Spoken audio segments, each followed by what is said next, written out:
Final Fantasy Versus 13 was one of the most anticipated Square Enix games of all time. Led by Tetsuya Nomura, the project promised a unique vision for Final Fantasy, one darker than ever before. Right from the initial trailer, it was clear that Versus 13 had a unique vision like no other title at Square. Unfortunately, the game never went gold. It was transformed and retooled into the game we know today as Final Fantasy XV, directed by Hajime Tabata, not Tetsuya Nomura. Many fans have patiently waited for Versus 13 since its announcement in 2006, and the talk has never died down despite the game essentially being cancelled. Even today, fans online talk daily about the what-ifs regarding the entry, wondering among the possibilities of Nomura's vision. While the game has always been discussed, no one truly knows what happened behind the scenes. There are countless interviews, news reports, and trailers to go off of, but the complete story has never been told. Until now. We've spent months combing through all sides of the internet, breaking language barriers even, to find and assemble the complete development timeline of Final Fantasy Versus 13. The entire story is here, from betas to reveal, the transition to Final Fantasy 15, and even recent Square Enix titles referencing the game. While the game might never see the light of day, its legacy will live on forever, as we've seen even today. Before we can really jump into what Versus was intended to be, we have to contextualize what birthed it. The basis of this very bold and unique vision hinged on a new direction for the Final Fantasy series, Fabula, Nova, Crystalis. Versus was to be a part of this new project, an ambitious project that would create an interconnected anthology universe centered around the blinding light of Final Fantasy XIII.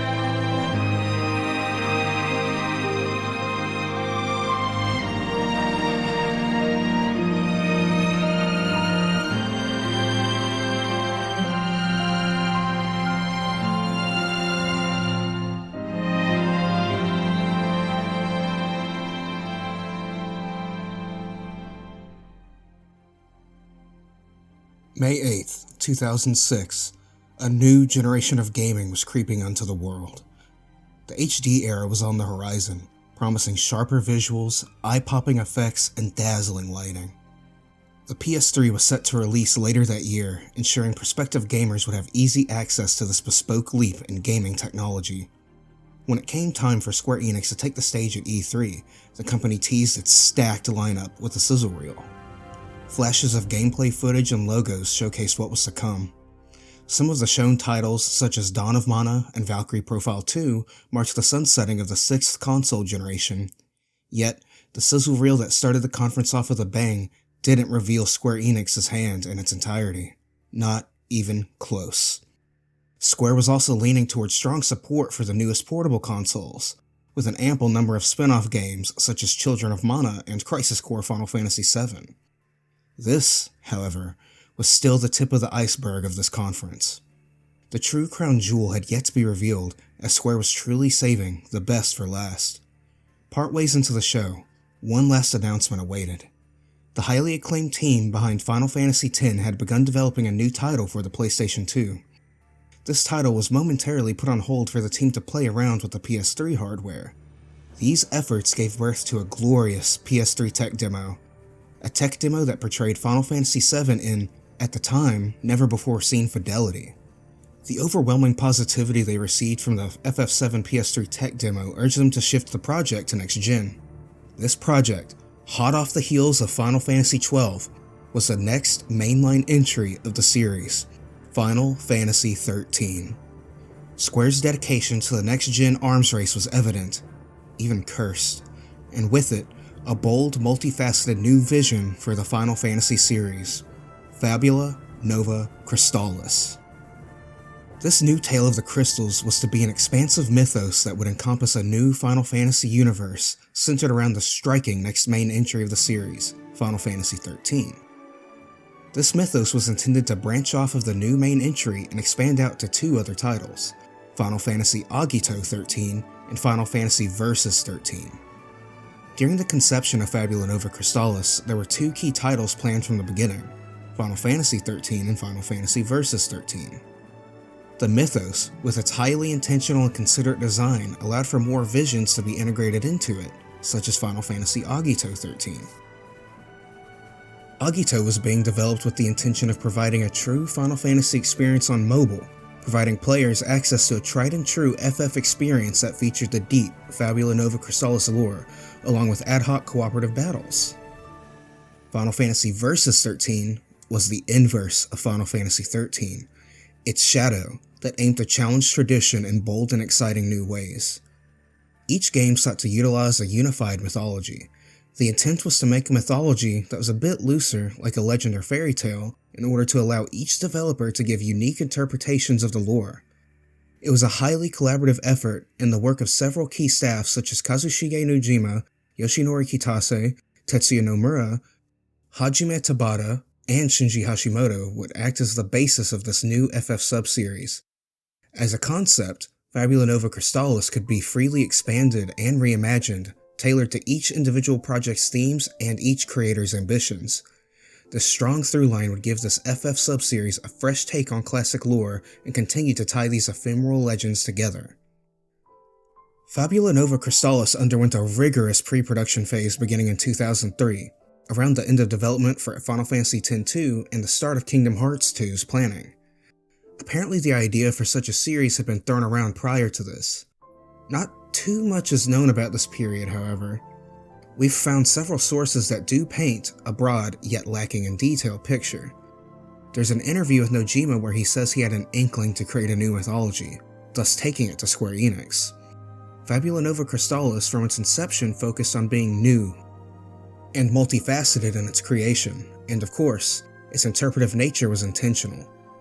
Something strange about the creation of FNC is how Nomura was introduced on stage at E3 2006. He was announced as the concept designer of Fabula Nova Crystalis. We're not exactly sure how much of a hand each staff member played in its creation. There's even an interview where it stated that Hashimoto, Kitase, and Nomura wanted an interlinking series similar to that of the compilation of Final Fantasy VII, but conceptually different due to its more freeform nature. From what can be gathered, the teams behind Fabula Nova Crystalis began planning ideas for the next FF game after FF12 entered development in 2001, and before Final Fantasy X-2 finished production. During this time, the teams had learned lessons from the compilation of Final Fantasy VII. Every game in that series had to be connected to the original game, but they wanted something different from that, something new, something where every part was its own whole. Sometime during this brainstorming phase, Nojima shared his ideas for a new mythology. From there, key staff such as Nomura, Kitase, Hashimoto, and Tabata got involved. This would ultimately birth the FNC mythos and multiple, yet interlinked, standalone games, thus creating a meta-anthology series that's within an anthology series. Fabula Nova Crystalis is a new tale of the crystals indeed, as its very basis is classic Final Fantasy lore. Tales of mystical crystals, gods, and their chosen ones echo throughout the mythology. The main differences lie in the tone, presentation, and naming schemes. Fabula Nova Crystalis has a darker tone than the light and darkness balancing lore of yore. The crystals themselves are represented by higher beings called fal'Cie. These individuals have their own hierarchy and motivations. The mystical powers of the fal'Cie can be bestowed upon other beings, but these l'Cie must follow their given focus that is solely determined by the fal'Cie's will. Fabula Nova Crystalis is not the basis for a journey about the Warriors of Light on a fantastical adventure to restore light to the crystals. Fabula Nova Crystalis is a darker tale that has moral ambiguity. This twist to the classic lore is what made FNC special, that and its sheer amount of detail. The mythology has more depth than ever before due to its twists. fal'Cie have more of a sense of purpose, one that extends beyond symbolism. A l'Cie's focus isn't always necessarily a good thing. Their motivations may conflict with the wishes of the Fall Sea. There is still the balance of light and darkness, and chaos too, except their roles in the fate of this universe have a tinge of gray. This is Fabula Nova Crystalis. Once upon a time, a god named Bunavels ruled the world. Bunavels overthrew his mother, the goddess Mwyn, and took possession of the world for himself. Mwyn disappeared into the unseen realm, the invisible realm of the dead. Bunavels became troubled. The world is finite, and everything is destined to perish. He believed this was a curse laid on the world by his mother Mwyn. Bunavels knew he had to destroy her. To do this, he must search for the door to the unseen realm where his mother waited. Exacting his own will, he created the first Fall Sea. First, he created the Fall Sea Pulse. The duty he bestowed upon him was to open the world and search for the door to the unseen realm, to Mwyn. Next, he created the Fall Sea XIII. Unknowingly, he created her exactly in the image of his forlorn mother, Mwyn. Bunavels, stricken with fear, gave XIII no power of her own. Instead, he created the Fall Sea Lindsay. He entrusted him the duty to act as his guardian and protect Bunavels from all who might seek to destroy him. Bunavels ordered Lindsay to rouse him once the time came. He then turned to crystal and fell into an endless slumber. Pulse created many Fall Sea Endless Sea to expand the world. Lindsay created many Fall Sea Endless Sea to protect the world. However, XIII was powerless and could do nothing of her own. Lonely, she thought of her mother, whom she so resembled. XIII tore at her body, letting her blood flow to the earth, and disappeared from the world. From that blood, let from her body, sprung humankind, creatures that were born only to die. The destruction of the visible world was no curse, only fate. The world was divided into two halves, the visible and the invisible. If the balance between these two were upset, the world itself would face destruction. The goddess Mwyn was powerless to stop this fate. She was being swallowed into the chaos of the unseen realm. Just before her final moment, XIII came to her side. Mwyn told XIII that she must protect the balance of the world before slipping into the chaos forever. But XIII was foolish and didn't know the meaning behind Mwyn's words. XIII was lonely, but she felt affection for those humans who lived only to die. As they died, she smiled and gave them chaos.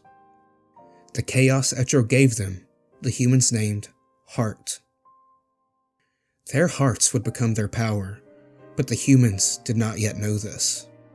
Soon they called Pulse the all-powerful ruler. Lindsay they named their protector, and XIII they named the Reaper. The humans living in the world hold chaos inside them. Because they hold chaos so close, the world maintained its balance.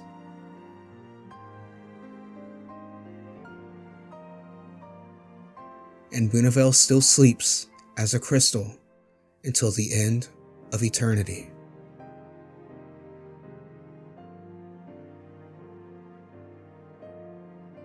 This is one of the few snippets of the grand Fabula Nova Crystalis lore that was shared. Much like real mythologies, a lot is obscured from us. Much of the rest of the lore can be found within the games. Thus, there are further obfuscations of the lore due to the interpretive nature of the mythos. Each game within the series adds elements, rescinds aspects, and reimagines things. It's almost like the dividing line between religious sects in a way. One tale can branch out and become many different things. Final Fantasy XIII's utilization of FNC is more true to the concepts, but focuses on mankind's struggle against the broken system that was set in place by their universe. Can the chaos in humankind's hearts possibly change fate? Meanwhile, Agito 13 was originally about defying the gods in a similar manner to FF13. However, when the game was shifted off of mobile into the PSP, the story underwent several changes. This shift in development would later lead to Agito XIII being renamed to Final Fantasy Type 0. The new story revolved around the cyclical nature of death and the dark themes of war, born only from the hearts of man. The lore of FNC was reimagined to create a war-torn world that was inadvertently trapped under the yoke of higher beings. Plus, rather than Fall Sea, Agito XIII outright uses crystals. The crystals do have their chosen l'Cie, and a darker edge to them just like the Fall Sea. And then, there was Versus 13.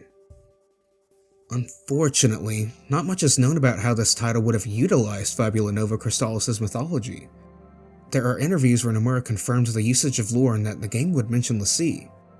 The 2011 trailer for Versus 13 also included a scene of characters talking while viewing a painting of Etro. The game's setting would also include a reclusive nation that would worship the Reaper. The dark mysteries behind the role FNC would play within Versus' story still remain shrouded in a deep darkness, never to see the light of day. A new Tale of the Crystals was incoming, driven by ambition. Square Enix and Final Fantasy's futures never shone so brightly. Despite this, however, a deep darkness was brewing. Before anyone had realized, issues had started stirring behind the scenes.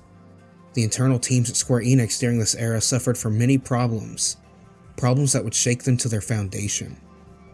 Many of these were caused by the leap in technology of the 7th generation of gaming, poor management, and over-ambition. The real-world history of the development of Fabula Nova Crystalis starkly reflects the ambiguity and grimness of the written myth.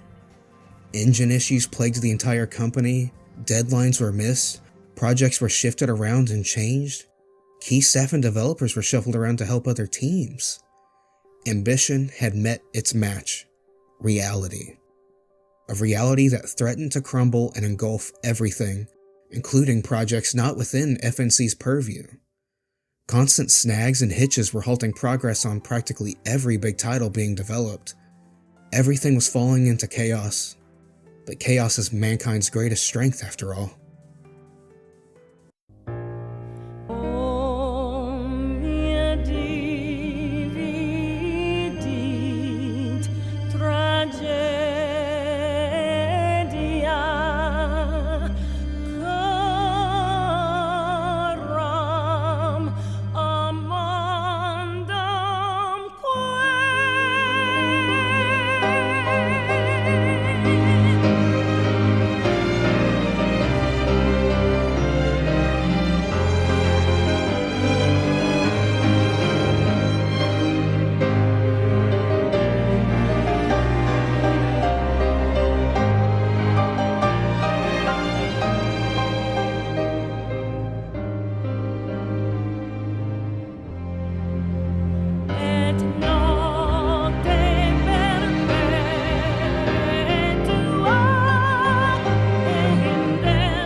With 3 years spent on preparing a grand new vision for Final Fantasy, the longest pre-production cycle of an FF project to date, a new tale was beginning. A darker, more realistic Final Fantasy than ever before was teased. Final Fantasy Versus 13. At this point in Versus' development history, not much was known or shared. In fact, in a Guy Manga interview, Nomura would go on to say that the scenario hasn't even started. He had the plot and concepts in his head, and he was still communicating with his team about his ideas. Nomura states that Versus 13 is not something like the next mainline entry after 13, because Versus is going to do things not possible in a standard numbered title. Kitase reiterates this and adds, Versus is not just a side story. Nomura talks about how Fabula Nova Crystalis allows an unprecedented amount of freedom to each project's creators, saying, The result could be some remarkably different software. There were also updates on FF13, and with Versus being its companion piece, some aspects of its progress could prove to be tangential. Toriyama confirms that FF13 has 80% of its scenario completed, and the visual engine is nearing completion. The true development of FF13 is beginning. Kitase also notes some of the complications and boons of advancing technology. FF13 also had to be restarted from scratch to achieve next-gen quality, resulting in the throwing out of their PS2 work. Toriyama also openly teases some sort of vehicle for FF13 and jokes about using the PS3's gyro controls. It looks like fans could be truly excited for what's to come out of the next generation of Final Fantasy, with this first big interview conveying many interesting ideas. Nomura, in a Dengeki interview, said, "The numbered Final Fantasy series has always been based on white, traditionally white, so FF13 is also white.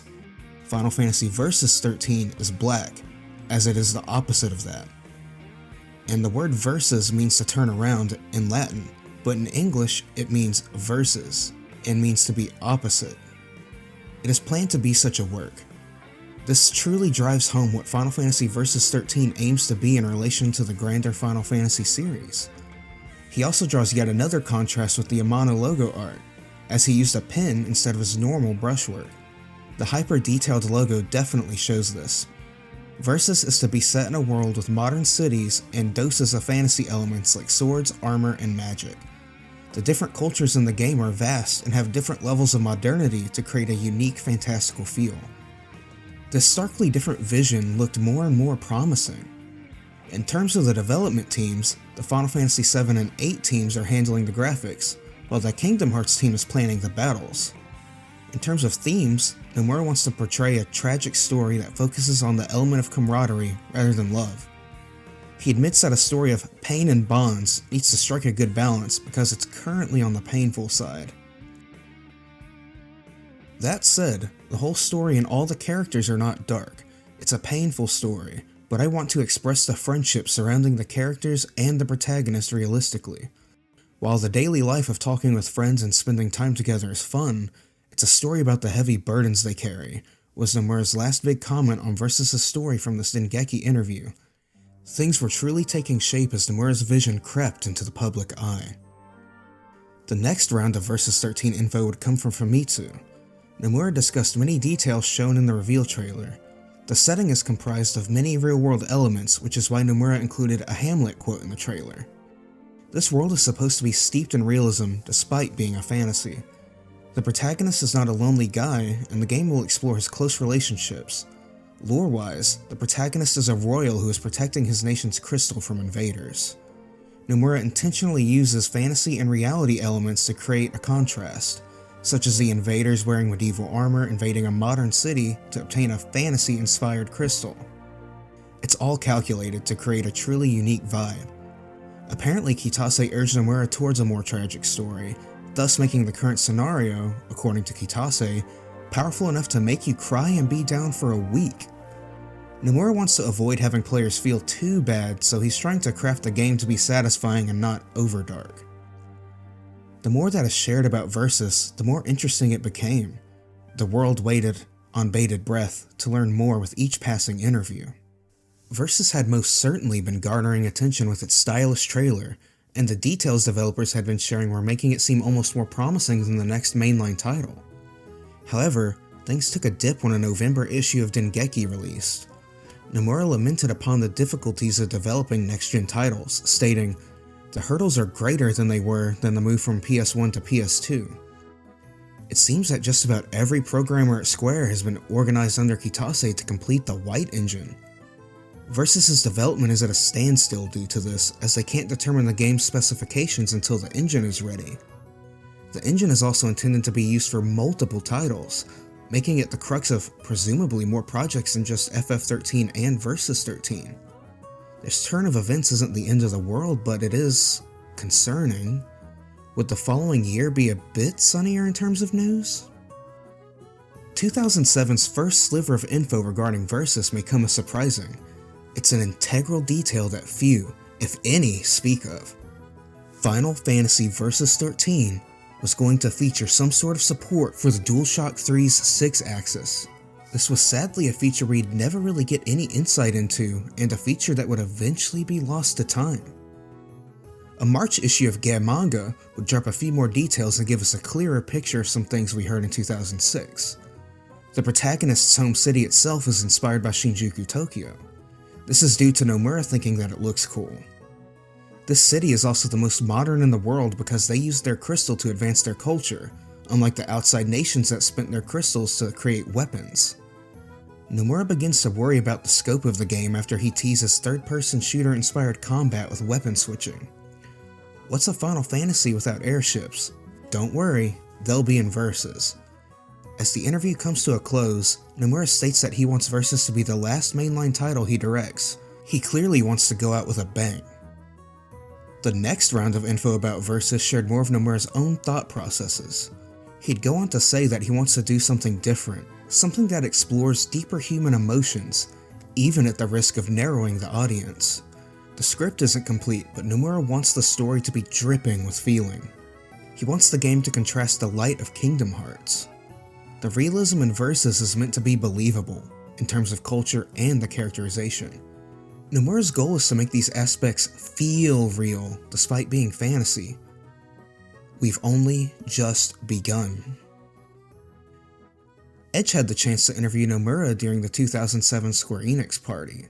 This interview is mostly Nomura reconfirming aspects about Versus' tone, but some other details popped up. Nomura shared that his goal with the Versus project is to show the human side of the characters, their way of thinking, and how and why they behave like they do. He noted that while this may lead to a title that is darker, it's more realistic and will resonate more strongly with players.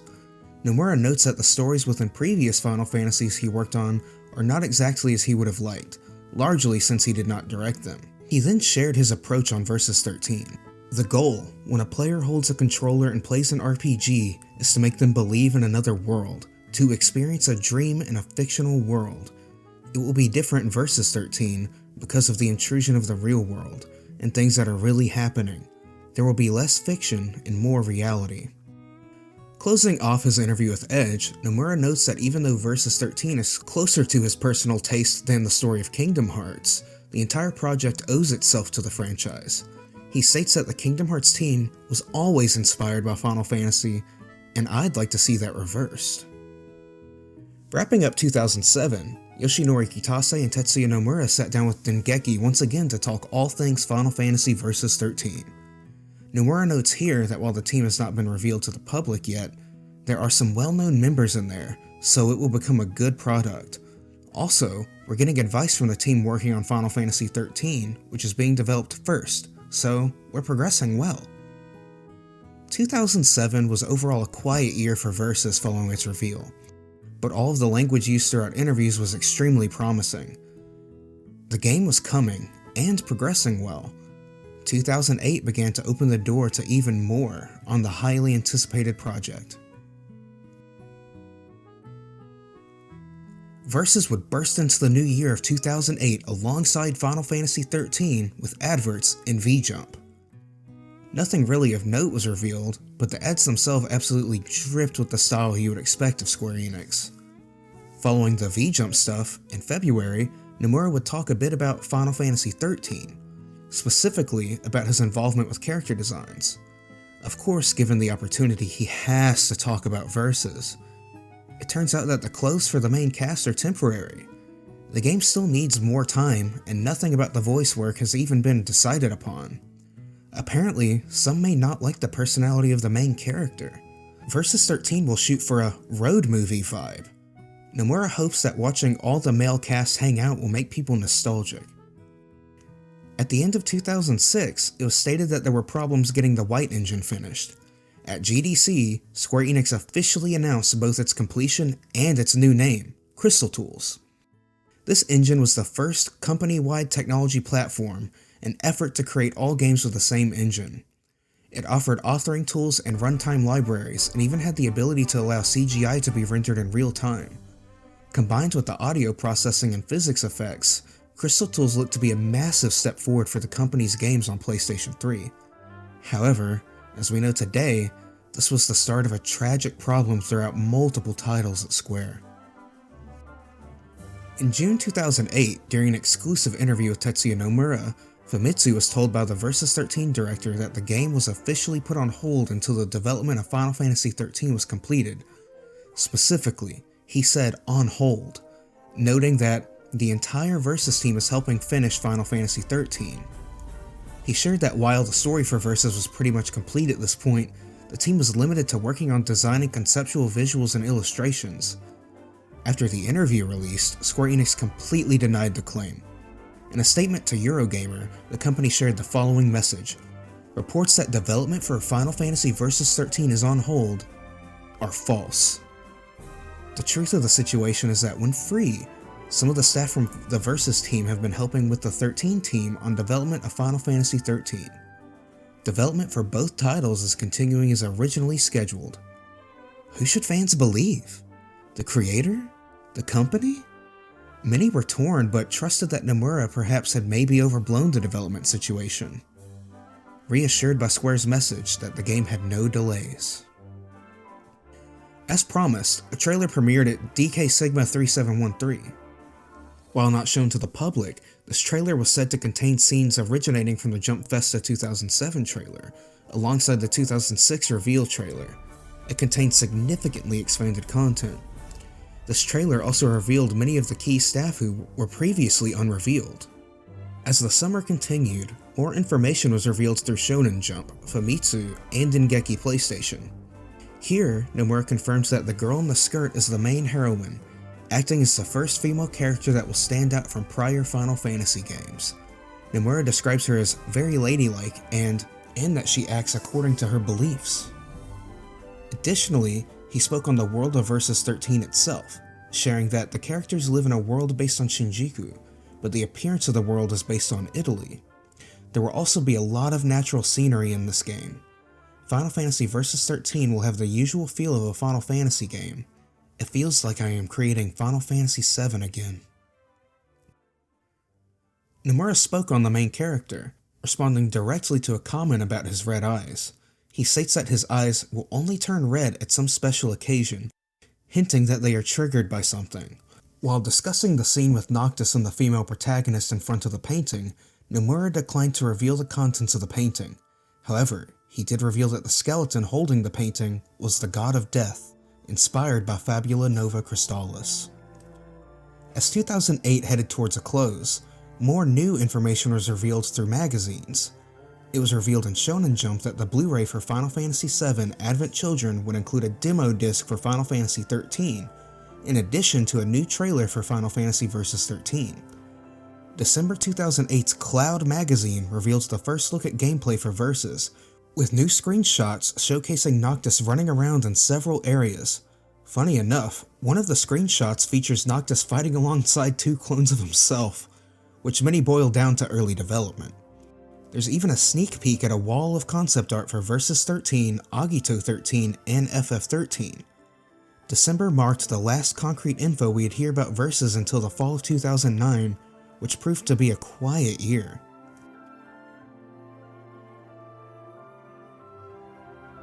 Much of the first part of 2009 was barren in terms of news for Versus. After loads of information in 2008, the year was mostly quiet leading up to the fall. However, a few tidbits were released here and there throughout interviews. Nomura spoke to Famitsu, sharing that while he isn't super involved in Final Fantasy XIII, he is focused on Agito and Versus. Speaking on Agito, he shared that the game's battle system was overhauled, with the project's goal to be the pinnacle of handheld RPGs.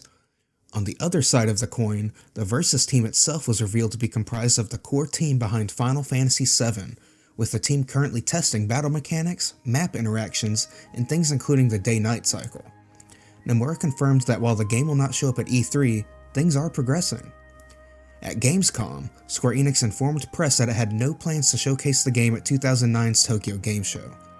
Nomura even commented on the matter, sharing that the focus was Final Fantasy XIII.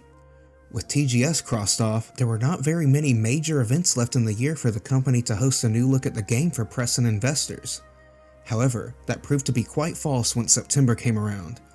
At TGS 2009, Square premiered a new trailer of Final Fantasy Versus 13 behind closed doors.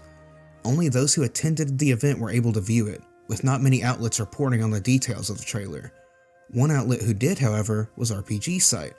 According to the outlet, the trailer focused on the game's real-time graphics when the player is in control. Even a new area was shown. In prior trailers, only cutscenes were used, so it was difficult to tell what the game really looked like in gameplay.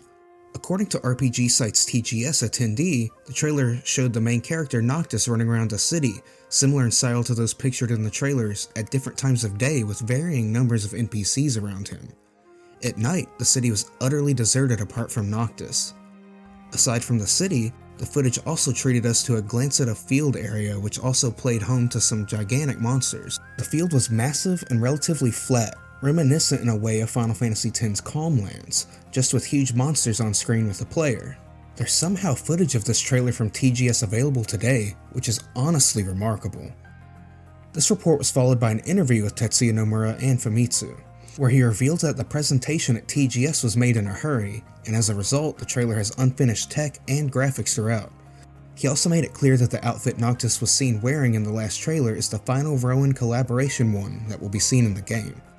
Additionally, Nomura shared that the only accessory Noctis will wear is a ring, and that this was extremely important to the overall narrative. Tetsuya Nomura opened up to Famitsu in February 2010 to share the first news of the year regarding Versus 13.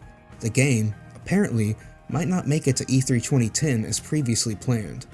In the interview, Nomura teased how the world map would look, sharing, "For displaying characters on the map, we were originally planning on using the method used by FF Redacted, with a small Noctis running around the screen." Famitsu didn't ever reveal which Final Fantasy title Versus originally was planning to follow, opting to withhold that information as a secret. During March, Nomura tweeted out that there would be an airship available in Final Fantasy Versus 13. Players could use this to navigate around the world. Fans were left with just this information until Square Enix's Yoichi Wada shared that the company would be looking into it internally until right before the formal announcement, when asked if an Xbox 360 version was in the works.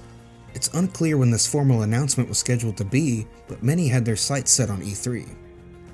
E3 came, and Versus unfortunately didn't make it. Nomura ended up doing yet another interview with Famitsu just after the conference, revealing that the game's reveal was now planned to be at TGS 2010. Nomura revealed numerous details on the graphics, focusing on the clouds, lighting, and visuals. Additionally, he shared that the game's goal was to make the world as seamless as possible, though there would still be loading times between large areas. For the key area of the game, Shinjuku, was the inspiration. Nomura wanted to instill a sense of realism with this area especially. The car was said to be an asset for players to use to travel throughout the world quicker than on foot. One of the most interesting remarks made in this interview was of an underwater region, to which Nomura shared that players can drive the car in areas outside of this region. What could this have been? Another interesting point was that Versus 13 had apparently an over-the-shoulder perspective initially, but this was scrapped in favor of a traditional third-person view. Nomura said this was because the team decided to prioritize the character's presence and the world. Sadly, in August, Kitase would announce that Versus probably wasn't going to be released in 2011. While this is disappointing, it's understandable. Versus had hit some snags in development due to its sibling entry. This month would have a silver lining though. The actual voice work for the game had begun. Versus was slowly but surely making progress, giving fans a semblance of hope after a fairly dry year for news. Nomura started September 2010 by sharing that the game would still release exclusively for the PlayStation 3. After Wada's comments earlier in the year about an Xbox 360 version, many fans were hoping that the game would release across both platforms. However, it seems that the team wanted to prioritize one system to keep development as smooth as possible. Later that month, a brand new look at Tokyo Game Show was finally revealed. This trailer showcased massive open worlds, with Noctis fighting giant beasts in the Shinjuku-inspired city. Fans were ecstatic as the world looked massive, far bigger than any previous Final Fantasy title. While no release information was provided, the game existed, and that's all that mattered. In 2010, Game Developer Magazine's October issue included an extensive post-mortem about Final Fantasy XIII. Otomu Toriyama and Akihiko Maeda brought up several points about the dev cycle that halted progress on FF13 and led to it not fully attaining its intended vision. Some of the main issues entailed revolve around the Crystal Tools engine and how old-fashioned team structures could not produce a game of this scale. Some of this was alluded to in a March 2010 interview. One of the biggest issues with Crystal Tools is that it was difficult to use, and it originally started as a multi-purpose engine intended to be used for many games within Square Enix. This meant that the engine wasn't suited for individual project needs. This resulted in a lot of time and resources being used to address the issues multiple teams had with Crystal Tools. What they ultimately had to do was focus on accommodating for Final Fantasy XIII's needs specifically. The engine had to be concurrently developed alongside Final Fantasy XIII, so they had to focus solely on getting it released. Another issue they described was that the team lacked a shared vision because beyond the concept trailer, nothing else was fully planned out when they started development. Their baseline wasn't fully laid out yet, and parts of the team had to jump straight into development despite the codenamed White engine not even being complete yet. What could this bode for Versus? In December, Shinji Hashimoto sat down in an interview with FF Dream to discuss the Fabula Nova Crystalis titles. The outlet asked right out of the gate where Versus 13 was. Hashimoto assured them that the team was hard at work, but not currently at a stage where they feel comfortable releasing a date and meeting it. The outlet then asked about a mysterious project rarely discussed, Final Fantasy Heresis 13. Hashimoto shares that this trademark is simply a project name and quickly moves on. But let's analyze this.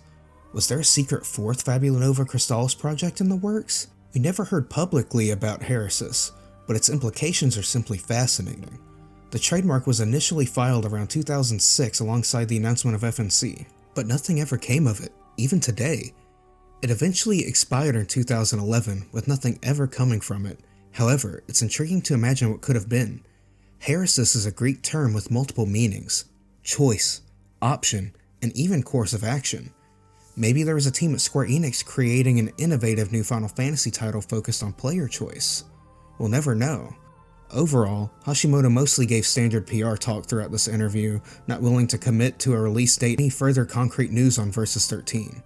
To end off things, a lot of significant and vital information about Versus littered the year of 2010. Are these truly good tidings? Is Versus drawing closer to its release? 2011 would provide that answer. 2011 opened with a bang, with some magazine adverts and the delayed Square Enix first production department premiere.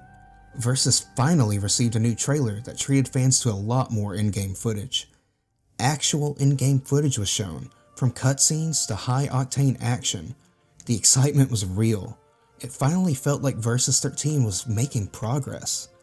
Even with the ensuing interviews, despite prior and following statements that the game would be a while. Spoiling some of the surprise somewhat, the Dengeki Versus information dump / interview with Tetsuya Nomura that was meant to release after the showcase leaked early. Noctis received a visual and a quote, "Fools set the rules in this world. Just take a look around. It's undeniable." The Princeling seems to have some strong feelings about the rules of the world. This could be referring to some of the political drama of the Niflheim Empire invading Noctis' kingdom, but this is a FNC title. Maybe something grander is in store for us as well. Apparently, Noctis' throne is different from that of his father the king's. There's also references to a last king. Nomura also clarifies a line from the 2011 trailer. Noct's father is saying something like, "You're not fit to be king," to an off-screen character that's not Noctis. The reason behind Noctis' red eyes was also explained. They're naturally blue, but turn red when using his unique powers, like warping for example. The appearance of Lassie was confirmed, but it seems that the technical terms aren't thrown around much. Maybe there's a possibility of the modern setting utilizing things like colloquial terms. The previously shown TGS footage was slowed down for demonstration purposes, but don't fret, the Kingdom Hearts-esque combat will be much quicker and slicker. The combat will revolve around swapping between 3 characters in battle and utilizing their unique mechanics. Noctis' blonde friend can actually free aim and shoot monsters' weak points. Even the combat will make the camaraderie amongst the group feel even more realistic, especially since the party will comment on battles. There will also be a diegetic gameplay element, where Noctis' friends can only use magic when he's in the party. Small details such as rideable chocobos, pilotable Magitech armor, a gauge tied to a unique mechanic, hidden treasures, summoning, dynamic time of day cycles, real-time character icons, and more were also discussed. All of this information, along with the trailer this interview was originally supposed to be paired with, really demonstrate that Versus was going to be dense. Hence why Nomura also said that the game doesn't have a release window just yet. Unlike the Dengeki information, the Famitsu stuff wasn't leaked early and came out after the trailer. However, some of the information revealed is the same between the two publications. Continuing on with details, the voice cast had been selected at last. In July 2011, it was revealed that Final Fantasy Versus 13 was apparently still in the pre-production phase. Nomura shared that the team is making massive efforts to enter full production, pairing the necessary pieces. Certain press outlets are shown new screenshots of the game, but these are not officially released online to the public. Later that month, Nomura caught up with Famitsu to discuss the title. He shared that the game is under intense development, stating that it will be a while before there is information released to the public. Both real-time and rendered cutscenes are said to be included in the game, with game flow likened to that of an uninterrupted FPS. Nomura teased a new event system, but he didn't expand beyond that. Development on the title was reported to be proceeding towards full development, with the core staff members focused on development amidst new challenges. Voice acting was also gradually being recorded, with Nomura mentioning that for scenes with all the party members, all voice actors recorded together in one room to make for a natural conversation, with overlap. It was also revealed that a new lighting engine was installed in Versus 13, with help from Takashi Nozue, who previously served as a co-director and co-producer of Final Fantasy VII Advent Children. Speaking on cutscenes, Nomura describes these to be completely interactable, as he wanted to make sure players never felt like they weren't playing the game. Nomura ended off this interview teasing that Noctis will have his own smartphone, allowing players to take pictures across his journey. The next update is promised to offer substantial information. In September 2011, producer Yoshinori Kitase reveals that Final Fantasy Versus 13 had finally entered full production. This is confirmed despite the game skipping Tokyo Game Show 2011. Around this time, it was also confirmed that Moogles would appear in Versus 13. 2011 ended with good feelings around Versus. Though the game took forever to enter full production, we were here, meaning that significant progress was being made. A release date was moving closer and closer with each passing month, or so we thought. Despite Kitase confirming that Versus had entered full production, there was a complete blackout on updates. This, combined with rumors of cancellation, concerned all of the excited fans awaiting this monumental release. Just what was going on? While not related to FF Versus 13, Nomura shared in a special Final Fantasy VII 15th anniversary piece that Famitsu did that he was aware that fans wanted a Final Fantasy VII remake. He says that he is working on new titles which have a higher priority for him at the moment, but he will try his best to put together a game that rivals or is even better than Final Fantasy VII. Additionally, Square Enix shared a first look at Agni's Philosophy, a new tech demo for a Final Fantasy engine ahead of E3. This was created to showcase the level of fidelity and detail that the teams at Square were aiming for. Fans actually spoke to Julien Mercaron, the worldwide technology director at Square Enix, about the demo, which he shared that this is Square Enix's vision for the future of player interactivity, and that the teams were blown away by the public's reaction. And then, on a Friday afternoon in July, bombshell report dropped. Kotaku released a report stating that, according to sources, Final Fantasy Versus 13 was cancelled. It happened in a matter of weeks, and the game was reportedly no more. Square decided to not reveal the cancellation to the public, with the source citing it could impact things like the company's stock price. Additionally, the outlet stated that another source commented on the cancellation, stating that a few months back, Versus 13 was folded into the next numbered Final Fantasy title, FF15. When Kotaku reached out for comment, simply asking if the title was still being made, Square shared the following message: "We have no information on the status of Final Fantasy Versus 13, but we will be sure to update you as it becomes available." With Agito 13 renamed to Final Fantasy Type 0 in January 2011, a Fabula Nova Crystalis title being renamed wouldn't be something shocking. However, with the report suggesting it was cancelled and meshed into a mainline title, many fans were worried the vision Nomura had for the title would exist no more. Later that same day, Square Enix president Yoichi Wada tweeted out the following message. "There's someone making a false rumor that Versus was cancelled. Just a minute ago, the regular Versus meeting ended. If you saw the presentation of the city, it would knock your socks off." The concerns online that the highly anticipated project was gone instantly vanished, with full reassurance from the Square Enix CEO. As we know now, this report ended up being fully true, but nobody knew at the time. Nomura wouldn't comment on anything surrounding the game again until October 2012, where he reconfirmed that the game was still being developed. This remark was made in an interview with Dengeki PlayStation about Lightning Returns, which had just wrapped development. While Nomura says Versus is still happening, it almost feels like a taboo topic within the company. What could this portend? We wouldn't be getting any news to convince fans otherwise throughout the rest of the year, minus a few comments in November. November 2012 brought a shocking update that took many fans by surprise. Besides the July scare, most anticipated development was going well ever since Yoshinori Kitase's comment about the game being in full production in September 2011.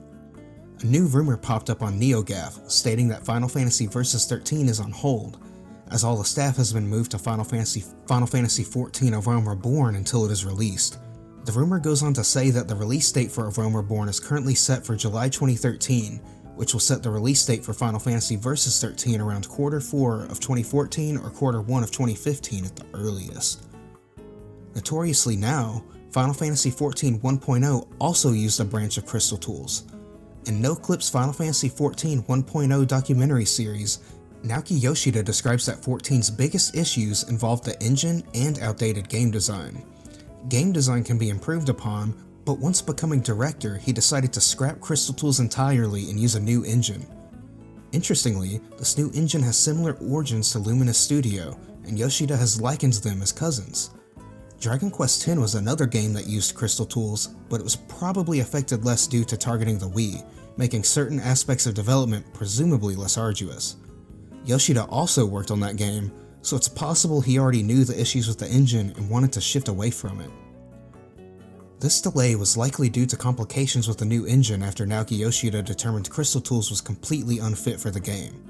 Square could not afford for FF14 to fail, and they determined that it had higher priority than Versus 13. Once again, Nomura's title was halted for reasons out of his control. Later that same month, Final Fantasy Dream held a new interview with Square Enix Global Technology Director Julian Mercaron during Paris Games Week 2012. He shared the following on Versus 13. "Wada-san and I are working very hard with this team that has enormous ambitions, and I think that the level of their ambition makes this project extremely complex to achieve. That said, Yoichi Wada is going to push this team and this project as far as he can, so we are all working together very hard with this team to help them do what they want to do. Frankly, I think that from the moment this is announced, people will be very happy to have been patient." 2012 ended with more questions than answers. No one really knew what was going on with Versus. We'd seen no footage, and besides comments from Wada and Nomura that the game was still being developed, 2012 brought nothing. Optimism was at an all-time high, with many hoping a major blowout was in store for 2013. While fans were greeted with loads of new information, it wasn't what anyone expected or hoped for. In March of 2013, an accidental posting on the website for Rowan, the fashion brand that Square Enix collaborated with for the outfits in Versus, began circulating. The post was on their biography page and can be traced back to 2012. The post mentions FF15.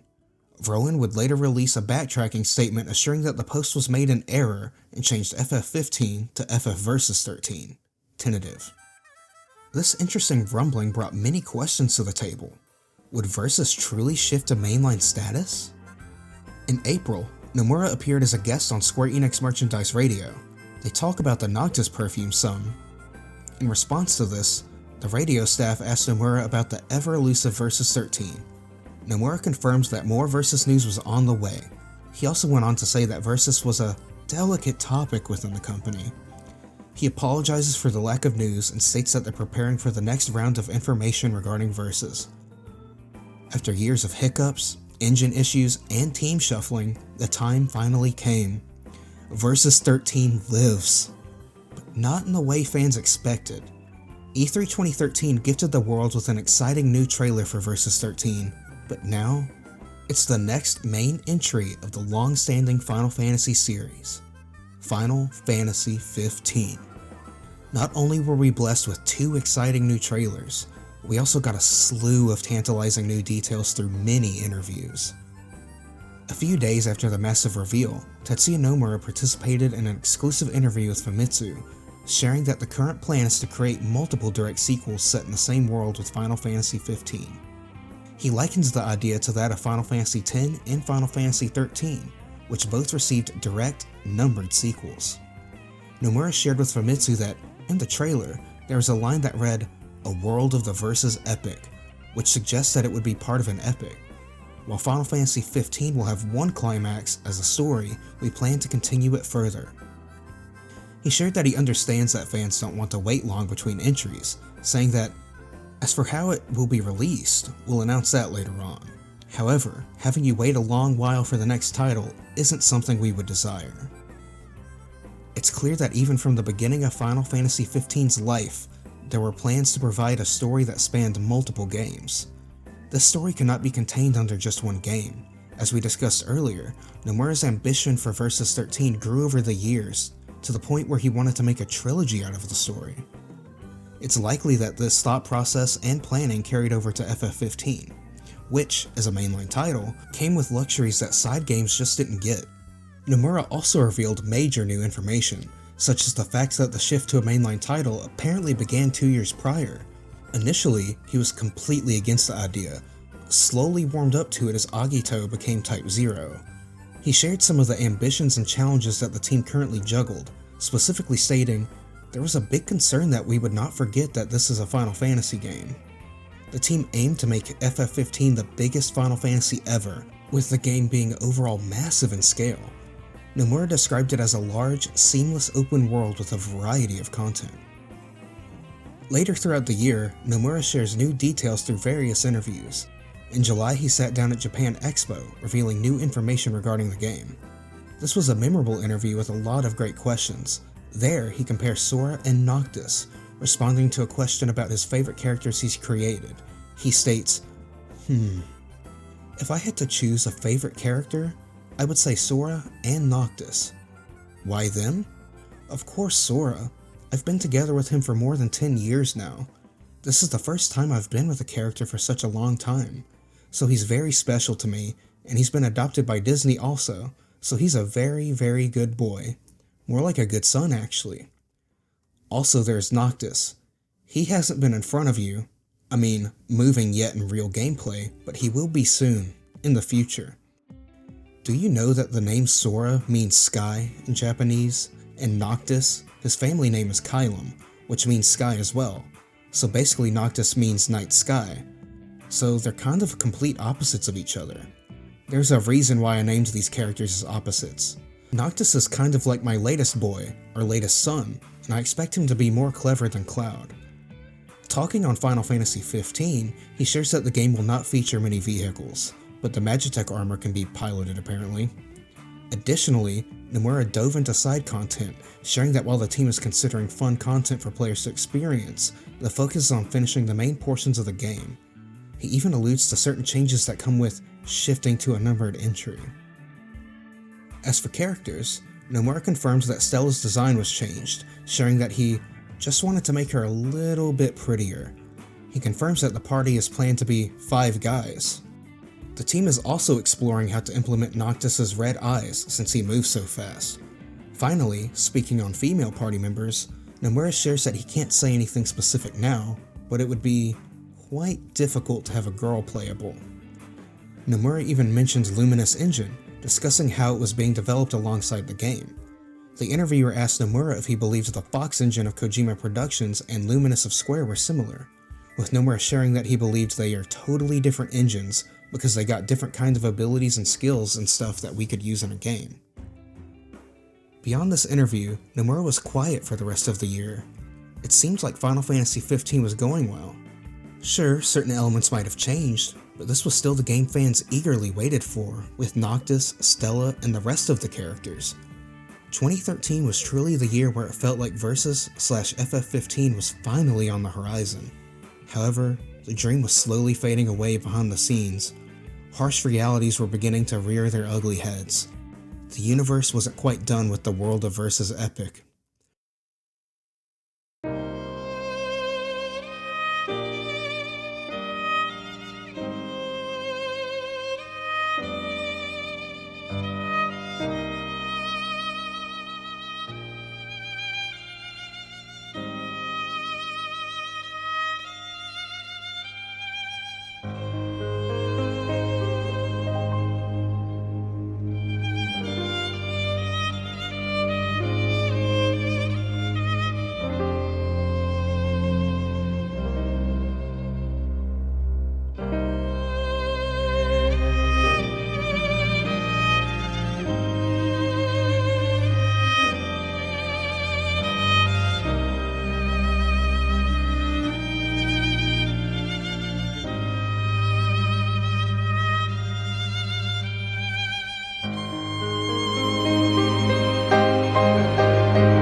As the calendar turned over to 2014, the unforgettable journey of Final Fantasy XV's development would reach its climax. The year kicked off with a major Yoshinori Kitase interview where he shared that Final Fantasy XV had received high priority status from Square Enix leadership now that the game is far into development. Even though the game was announced to be Final Fantasy XV in June 2013, initial development of the next-gen version of the game began in 2012. He also noted that despite the game now being a mainline Final Fantasy entry, it would retain its connection to the Fabula Nova Crystalis mythology and embrace those elements. Many begin to tear apart the 15 reveal trailer once more, analyzing the language used surrounding crystals, which played a major role in the FNC sphere. Additionally, in the same interview, Kitase shared insights on Square Enix's developer resources, stating that 15 and KH3 were no longer competing with each other for resources and instead utilizing new technology to improve aspects of both titles. Later that month, news surrounding the English voice acting broke for the game, where multiple users online spotted a resume from voice actress Katie Townsend that listed various roles in Final Fantasy XV. A connection was made between the casting director and Tiki Man Productions, which led to many assuming that the company was in the midst of recording the Final Fantasy XV English voiceover. This also meant that selection for casting had begun and/or finished at this point. Days later, this was shut down by former Square Enix senior director, then senior PR manager, David Yang, who shared to outlet DualShockers the following message, quote, "I spoke with the dev team and the voiceovers have yet to be done for this title." Later on, he even added that no voiceovers have yet to begin for the final game in any language, including Japanese. The statement did not deny the fact that casting had begun, but it did confirm that no voiceover had been recorded at the time. While this was a blow to the hopes of fans expecting a release date anytime soon, Final Fantasy XV and Kingdom Hearts 3 producer Shinji Hashimoto shared just days prior at the PlayStation 4 launch event in Japan that news on the title would be coming, quote, in the near future. At this time, many turned their sights to E3, where Square revealed the title for the very first time in 2013. Unfortunately, that hope was crushed by Shinji Hashimoto in early June, where he shared that the game was skipping E3 despite development progressing smoothly. He noted in this interview with Famitsu that the team simply wasn't prepared to showcase more information yet, as they felt it didn't align with Square's promotional plans for E3 2014. Hashimoto did share that information would release after E3 in 2014 and asked fans to be excited and stay tuned. That news did come after E3, but it was the news that ultimately changed Final Fantasy XV forever. September 2014 is arguably the most infamous month in the entire decade-long development saga of Final Fantasy XV. A new trailer was shown off for the first time at Tokyo Game Show 2014, but something was different. The overall vibes and style of the trailer reflected many different areas that were never shown in previous Versus 13 trailers. Final Fantasy XV looked different. Most of the trailer revolved around the 4 party members driving around the world in a car, which, while present in prior trailers, was never this much of a focus. A new female character also appeared who was not Stella. The Dengeki magazine that released around TGS 2014 later revealed her name, simply referring to the girl as Luna. The answer to this shift in tone would be answered promptly. At Tokyo Game Show, the almost unthinkable happened. It was announced that Nomura left the Final Fantasy XV project. It was no longer Tetsuya Nomura who would see the completion of this project. It would be Hajime Tabata, former co-director. Since its inception, Tetsuya Nomura served as the director and concept designer, crafting the title underneath his vision for Fabula Nova Crystalis. Now, however, the man leading the project would no longer have any involvement with it, which made for a massive departure from the original concept. Then Square Enix CEO Yosuke Matsuda shared that Nomura's move off the project would allow him to focus on Kingdom Hearts 3 and ensure the game's development progressed smoothly. Matsuda shared that going forward, Nomura will, quote, be focusing his efforts on the production of titles that can only be made possible by Nomura himself and delivering products that exceed the quality of past titles. As you might expect, fan reception was all over the place after this announcement. A majority of fans were up in arms about the decision, upset at the fact that they will not get to play the game as its creator intended.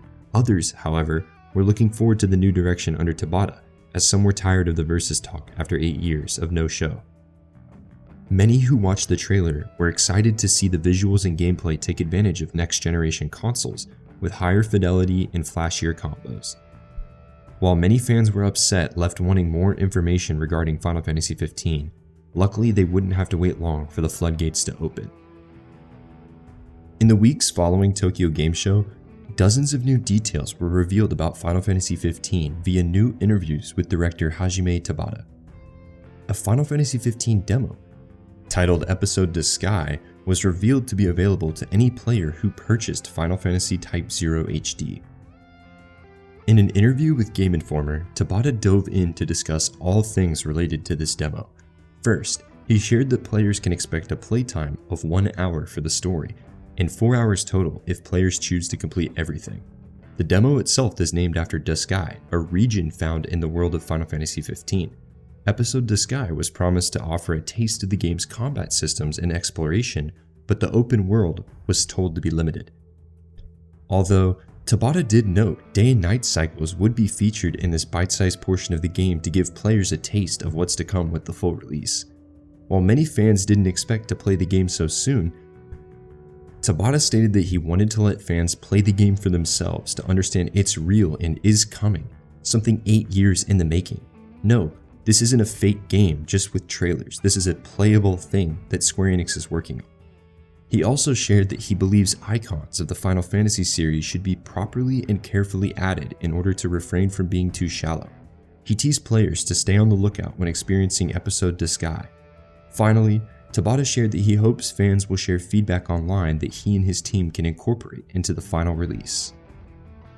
Alongside this new information on the Episode to Sky demo, Tabata shared with Game Informer that development of the full game was around 50 to 60% done. He later clarified that this is his estimate from when he joined the project in 2012, not from its beginning. Talking through the development history of the game, he said the following: "During the Versus era, though it may be weird to refer to it that way, we weren't able to reveal any information on release timing because that was a project in which we had to overcome so many problems that arose. Unfortunately, while we were trying to work through the issues, timing never matched. But about 2 years ago, when I officially joined the project, we did a major directional change where we decided to not go with the previous generation. I also had to talk with Nomura-san about the direction FF15 is going to take. Unfortunately, it's still going to take a while, but I'm hoping players will reset their timers from when I joined the team and restart the count from there." Around this same time period, Tabata conducted interviews with other online and print outlets, including Famitsu, 4Gamer, Kotaku, and Eurogamer. These new details were extensive, so bear with me, but each is essential to understand just how drastically 15 shifted within 2014. First and foremost, Tabata made it a point to reassure press. He did not expect the game to take years and years to finish. Final Fantasy XV had most of its fundamental systems in place. Since taking on the role of director, Tabata shared that he is most focused on working toward a set release date in his mind. As a result, he has thoroughly planned everything with the Final Fantasy XV team before implementing to conserve resources and development time. Speaking of the team, it was reported that the size of the 15 team was around 200 to 300 people, and Tabata shared that he did not want a bigger team as he wanted to focus on individual potential, pushing employees to be their best selves.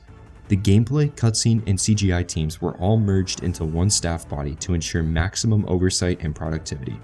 Tabata viewed FF as the benchmark for all console games, and he wanted to ensure Final Fantasy XV continued this tradition, citing that the current graphics seen in the TGS 2014 trailer were only 70% of where the team wanted to go with the visuals. Even more information regarding the transformation from Final Fantasy Versus 13 to Final Fantasy 15 was revealed during these interviews, with Tabata sharing that former Square Enix CEO Yoichi Wada ordered him and the Type 0 team to merge with Nomura's Versus 13 team in July 2012. This is when the game became Final Fantasy 15 officially and took on the role as a mainline title. Additionally, this is the same time that the development shifted to next gen for PlayStation 4 and Xbox One. Joining at this time allowed Tabata to ease into the role of director, as he was able to re-examine the team structure from the top to bottom. Since this is a different game from Versus 13, there were naturally going to be changes. Tabata stated that while the game will have changes, it will still be worth the wait. While the main cast and road movie vision remained intact, the plot and tone of the story would see shifts naturally. Each character in the party was seen as a main character by Tabata, with his personal concepts for the game being friendship and the journey.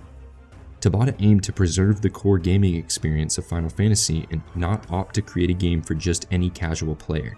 The vision, platforms, and circumstances are completely different now that Nomura was no longer on the project, so naturally, fans cannot expect the same game.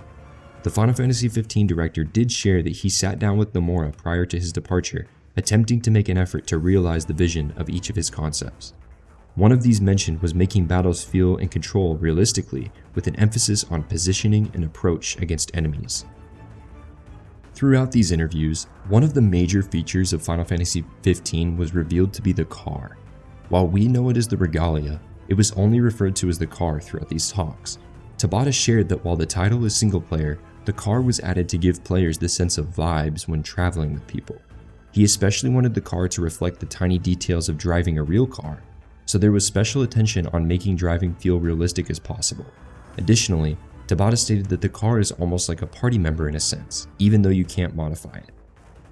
Another major area of focus was the game's open world. The game itself was promised to feature a seamless open world with combat and exploration as main focuses. Tabata shared with outlets that, quote, design documents call it an open world style Final Fantasy. It is not purely such because the point isn't to just wander off to wherever aimlessly. The team wanted players to place focus on where they explore, allowing the world to have a sense of purpose and meaning. While players will follow a path throughout the main story, the rest of the world was said to be open for exploration and discovery. Funny enough, Tabata cites that the game isn't like Skyrim, as there are clear objectives for players to complete instead of wandering around to complete random quests as they wish. Lastly, the final area of focus with these interviews was combat. Tabata made it clear from the start that players should not expect combat to be simply pressing one button. In an interview with Kotaku, he shared that it's more about the movements that are associated with the buttons and building upon them for actions through the combat system. The team made it a focus for combat to feel both natural and exciting for all players, regardless of their experience within the genre. You could hold down the attack button to unleash a flurry of attacks, and even hold a button for a defensive stance. The development team even implemented movement during defensive stance, which allowed dodges and other movement to occur while defending against enemies. Also, Tabata shared that weapons were in a deck, automatically changed to match the situation. The warp strike ability, while still present, is now limited. Certain areas now have different warp points that Noctis can use to warp to. Initially, the game even was more position focused than menu based in terms of combat versus enemies, but this ended up phasing out after the Disguise demo. Perhaps this level of ambition was too high for the team in the end, with the limited amount of development time they were given by the Square Enix leadership team. Multiple systems were also revealed to have been put in place that could affect the party members' performance in combat. One of these is weather, which changes over time as the game progresses. Different weather conditions can have different effects on spells and magic-based attacks. which presents an opportunity for strategy when it came to fighting enemies. Additionally, Tabata emphasized the day and night cycle present in the game. It was revealed that 30 minutes was the equivalent of one Final Fantasy XV day. Players would need to ensure Noctis and the rest of the party rested at camp each day, as those who didn't get sleep would be sluggish and perform worse in battle the next day. Around the time these interviews released, many fans online were frustrated with the fact that Final Fantasy XV featured a party of all-male characters. Tabata took to the scene at TGS to share the following message on the topic, quote, "It's not healthy to have bias in genders. The party members being all men was something that former director Tetsuya Nomura had kept as a very important element of this journey. He wanted to depict a story in which a group of men, a group of friends, journey throughout the world. So that's something I kept in Final Fantasy XV. He additionally added that there will be prominent women who make an appearance in the game, though that was yet to be seen with the non-appearance of Stella at Tokyo Game Show. Ultimately, there were so many details shared during September 2014, but this truly recaps almost everything.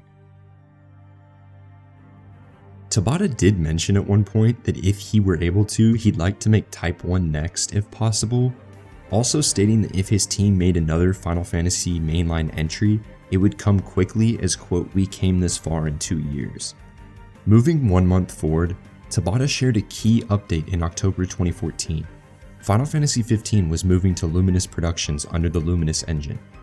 The FF15 E3 2013 trailer ran on Ebony, a prototype engine for the game. Since this was the opposite of Final Fantasy XIII, it was named opposite of White Engine. Ebony was the Crystal Tools branch for Versus 13, but we'll dive into that later. Internally, Square had been working on a next-gen engine for quite a while to replace their current, not-up-to-stuff internal tools. In 2012, they revealed Agni's Philosophy, a tech demo that showcased the capabilities for their new engine. This would set the standard for what they wanted to achieve in next-gen rendering. During the 2013 Final Fantasy XV blowout, Nomura stated that the current build of the game uses Luminous lighting grafted onto their old engine, and that Luminous was being developed alongside FF15. Now, Tabata has announced that 15 is in the process of being fully transferred to the engine. Hopefully this isn't a repeat of Final Fantasy XIII and Crystal Tools. This October update focused largely on calming and addressing fan concerns. Tabata shared that the moves and mechanics seen in the E3 2013 trailer are in the game and possible to do, assuring fans that the action they desire will be present.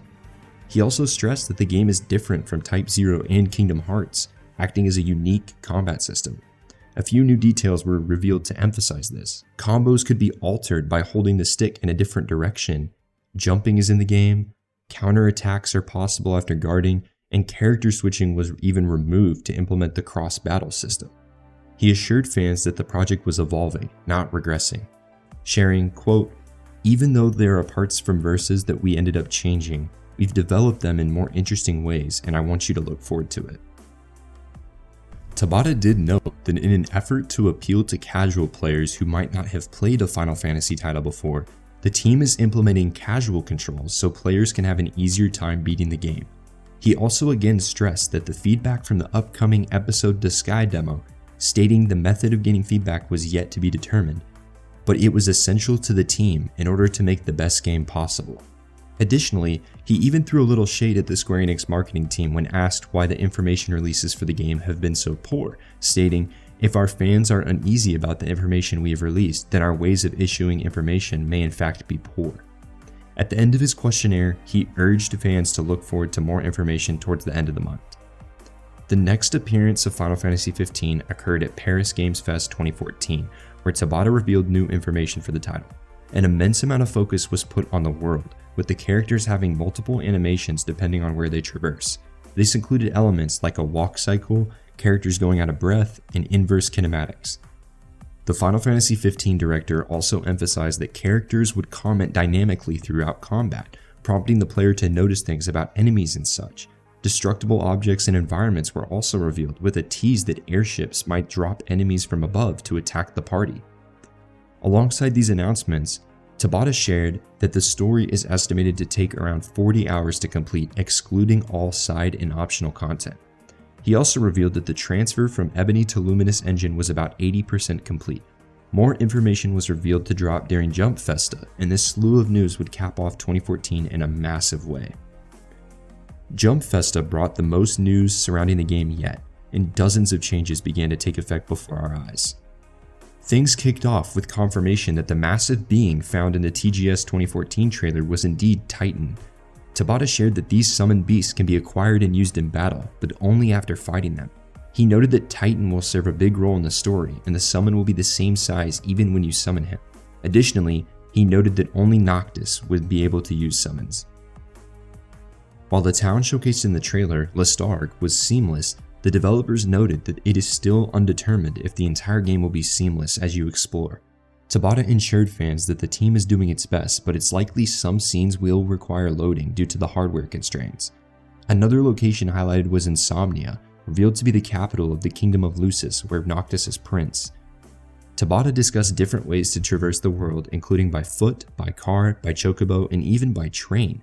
He stated that you can travel inside the train and have your own space within it, allowing you to freely walk around as you travel and explore the area. Beyond this, a few major combat details were shared. It was revealed that General Corleonis will join you and fight alongside Noctis and others in the party.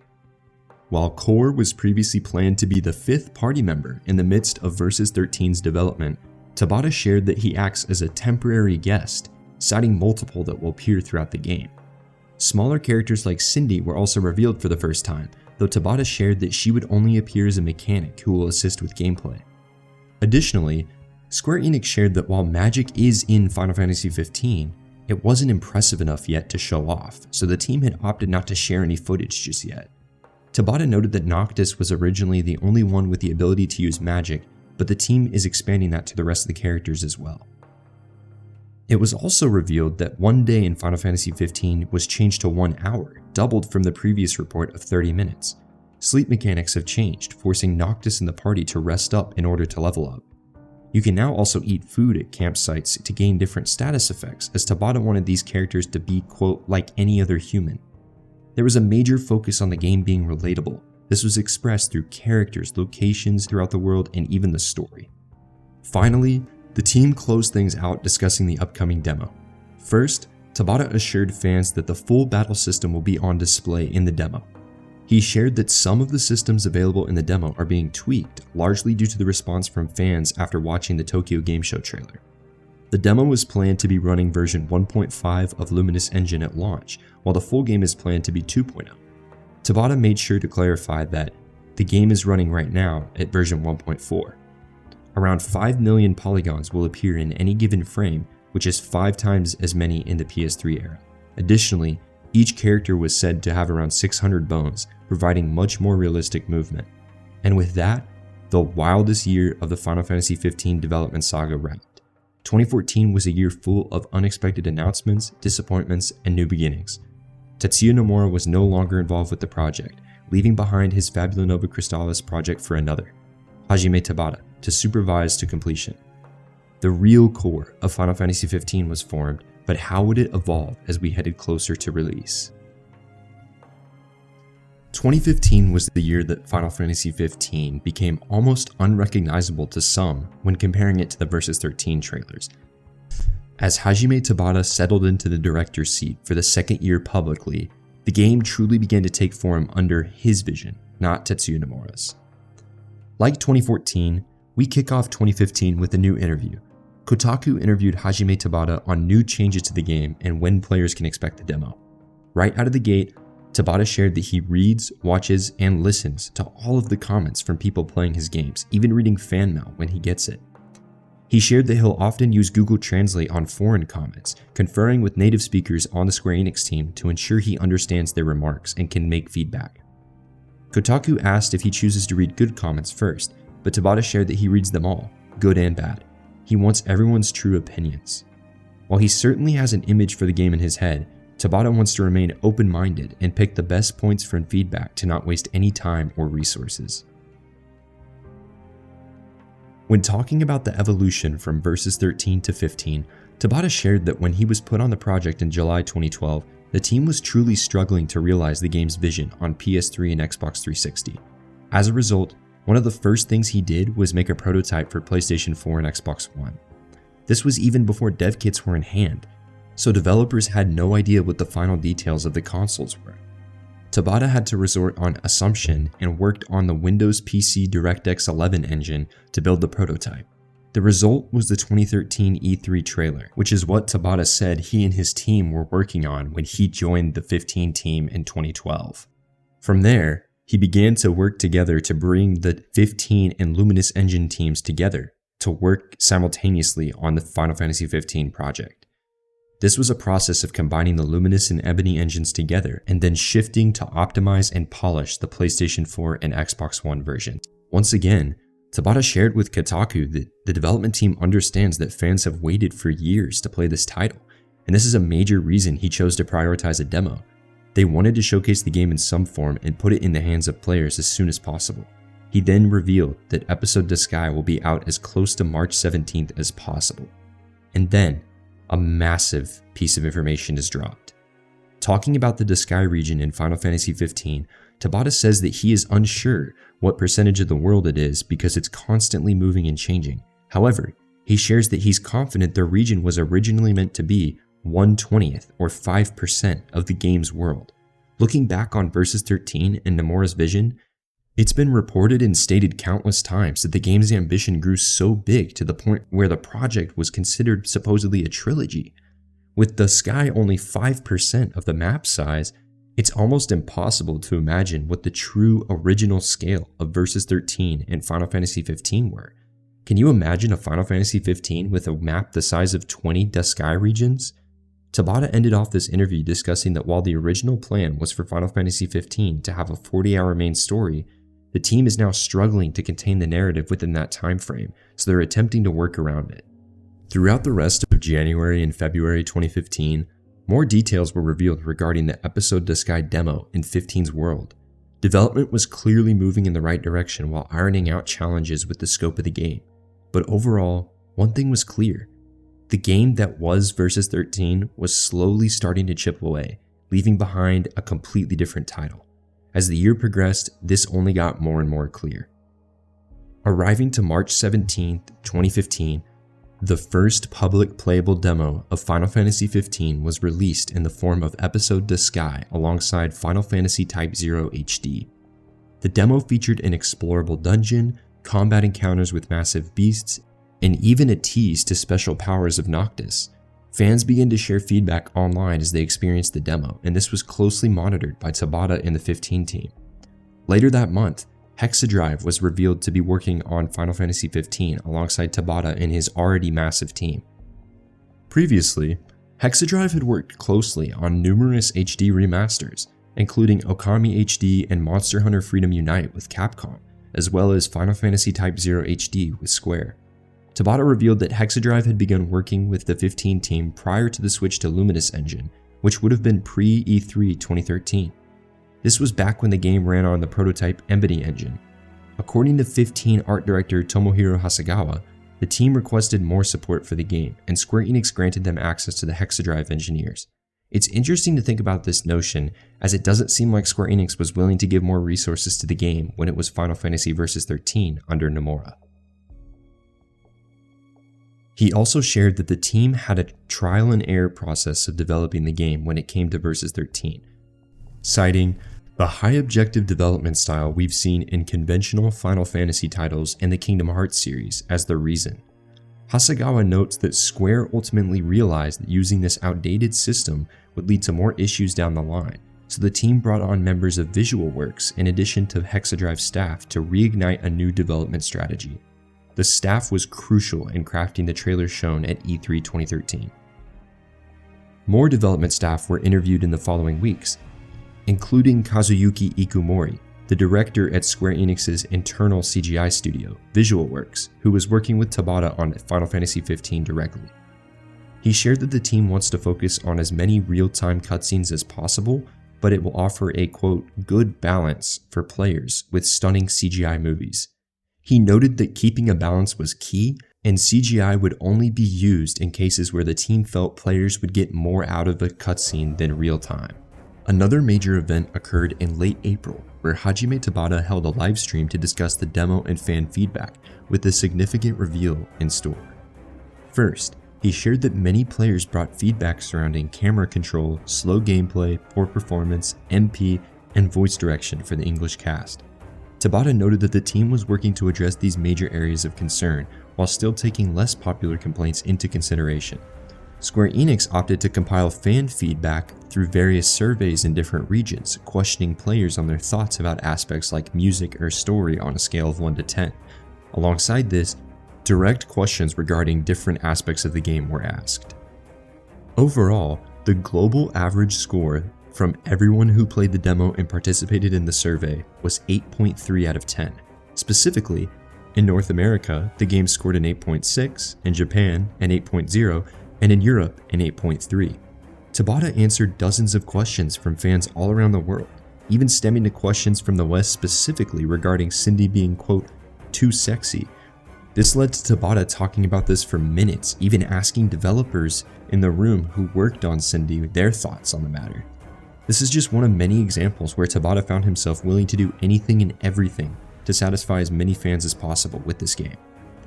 At the end of the livestream, Tabata made a big reveal. Epilogue XIII, a brand new updated version of the demo, was in development and set to launch in mid to late May. This update included enhancements to the camera and targeting system, active cross battle, MP recovery, dodge rolling, and more.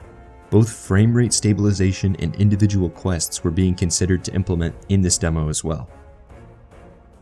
While May came and went without the release of the Epilogue XIII 2.0 demo, June brought major news and shakeups, further distancing the current Final Fantasy XV from what it once was promised to be. The sixth major Final Fantasy XV livestream, Active Time Report 6.0, revealed massive changes to the game, dated the demo, and provided more response to fan feedback. In the midst of this livestream, Tabata began to share information regarding some of the Versus 13 content that would no longer appear in the game. While the team attempted to realize Nomura's vision and stick to his original story, it posed plenty of challenge for the developers due to Square Enix making the decision to limit Final Fantasy XV to a complete story housed within one game. This ties back to the speculation of Nomura aiming to make Versus a trilogy, which caused the narrative to rapidly expand over time across not one, but 3 games. Remember, even Final Fantasy XV was supposed to have multiple direct sequels according to Nomura. One of the biggest changes revealed for Final Fantasy XV was that Stella was no longer a part of this story. A new character took her role, Luna Freya. Around TGS 2014, the Dengeki magazine confirmed this, simply referring to her as Luna. While Stella's original design was changed in the 2013 reveal trailer, Nomura still referred to her as Stella in interviews, not Luna Freya. Tabata shared that the team did attempt to keep her in the story, but found it too difficult to incorporate her character and role within the current story.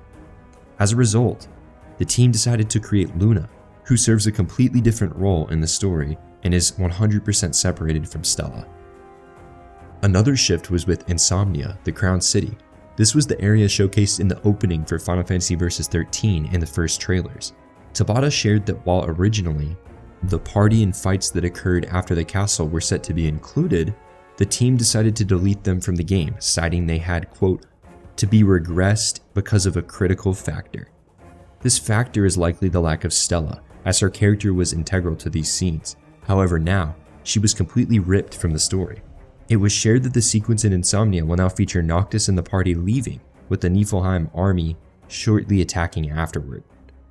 Tabata teased that even with these massive changes and the lack of Stella, quote, there are other characters that we introduced, like a woman with dark hair and a female dragoon, that are still in the game with their own important roles within the story. Kazushige Nojima, who was originally in charge of the scenario for Final Fantasy Versus 13, shared the following message after this livestream aired. Quote, this is Nojima. As Director Tabata just announced, the plot that was developed during the Versus era has served as the basis for the Final Fantasy XV story. I'm sure the story will make many changes as they adapt my draft into a more detailed script, but I believe that the important things I wanted to express will be taken to another level by the 15 team. As I express my support, I will be waiting for Final Fantasy XV to be completed just like everyone else.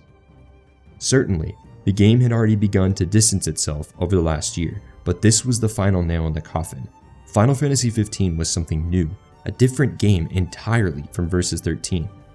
No longer was this a game under the vision of Tetsuya Nomura, but one under Hajime Tabata. The lead up to Gamescom 2015 was quiet, but Square Enix finally revealed the one thing that everyone wanted to know at the big event, the release date.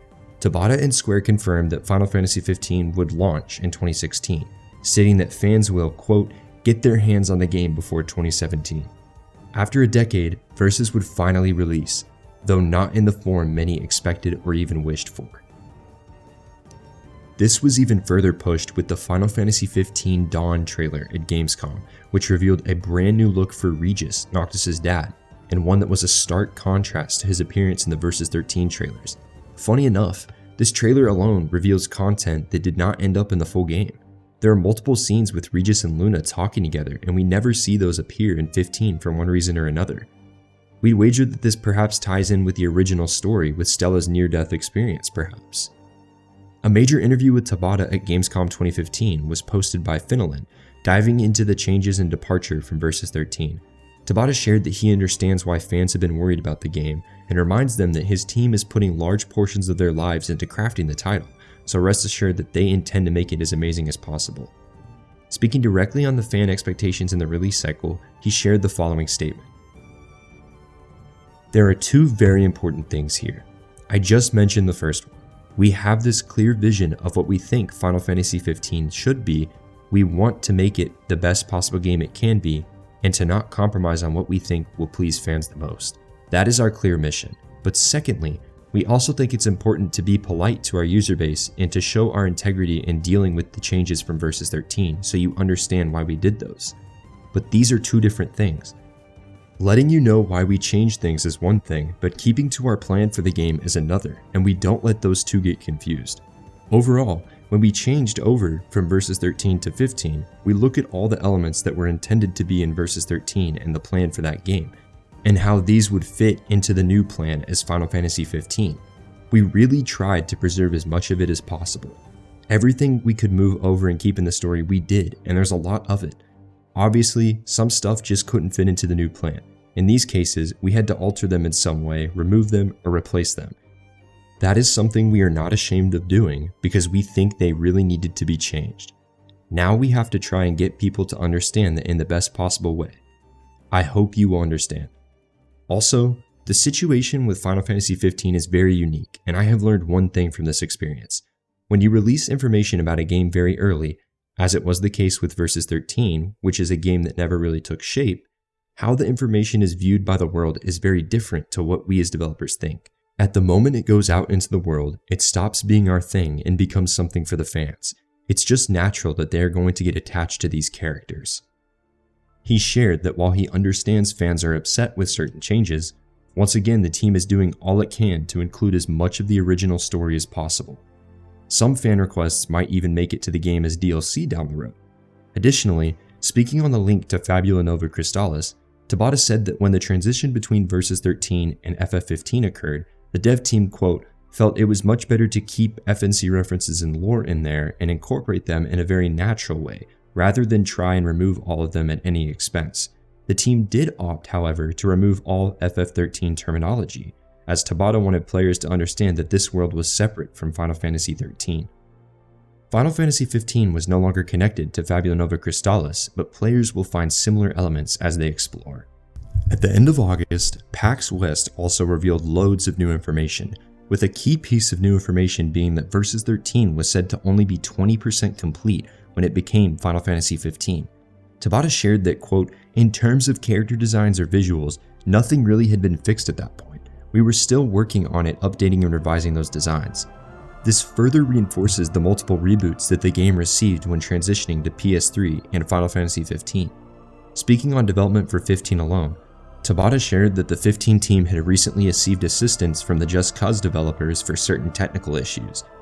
Additionally, Tabata shared with different outlets that a PC version will be considered after the release for consoles is available. New information regarding the lore and story of FF15 was revealed by Tabata at a PAX panel. First, the woman depicted in the logo, drawn by Yoshitaka Amano, isn't necessarily Etro, the goddess mentioned in Versus 13 trailers. However, Tabata shared that she is the most important goddess found in the world of Final Fantasy XV, and this sketch was inspiration for the character. Additionally, the concept of eidolons were revealed, being godlike creatures that were involved in creating and shaping the world. Tabata even went as far as describing 15's cosmology, which was supposedly built around Japanese mythology sprinkled with Western religion elements. He shared that players will get to learn about how the world was made and who its creators were. And as you may know, this is something that didn't end up featuring in the final release. News regarding the characters also made its way to this panel, with Tabata sharing insights on Noctis and Luna specifically, stating that the two do have a romantically involved relationship, but it's far from a quote, typical love story. This was one of the first bits we learned about Luna, who, prior to the PAX panel, had been much of a mystery in the trailers. Alongside this, it was revealed that players will play a key role as Noctis to develop bonds with party members. You can tackle different activities with Ignis, Prompto, and Gladiolus to increase the strength of their bond, resulting in better combo attacks. Tabata added this to showcase a growth of bonds through gameplay design.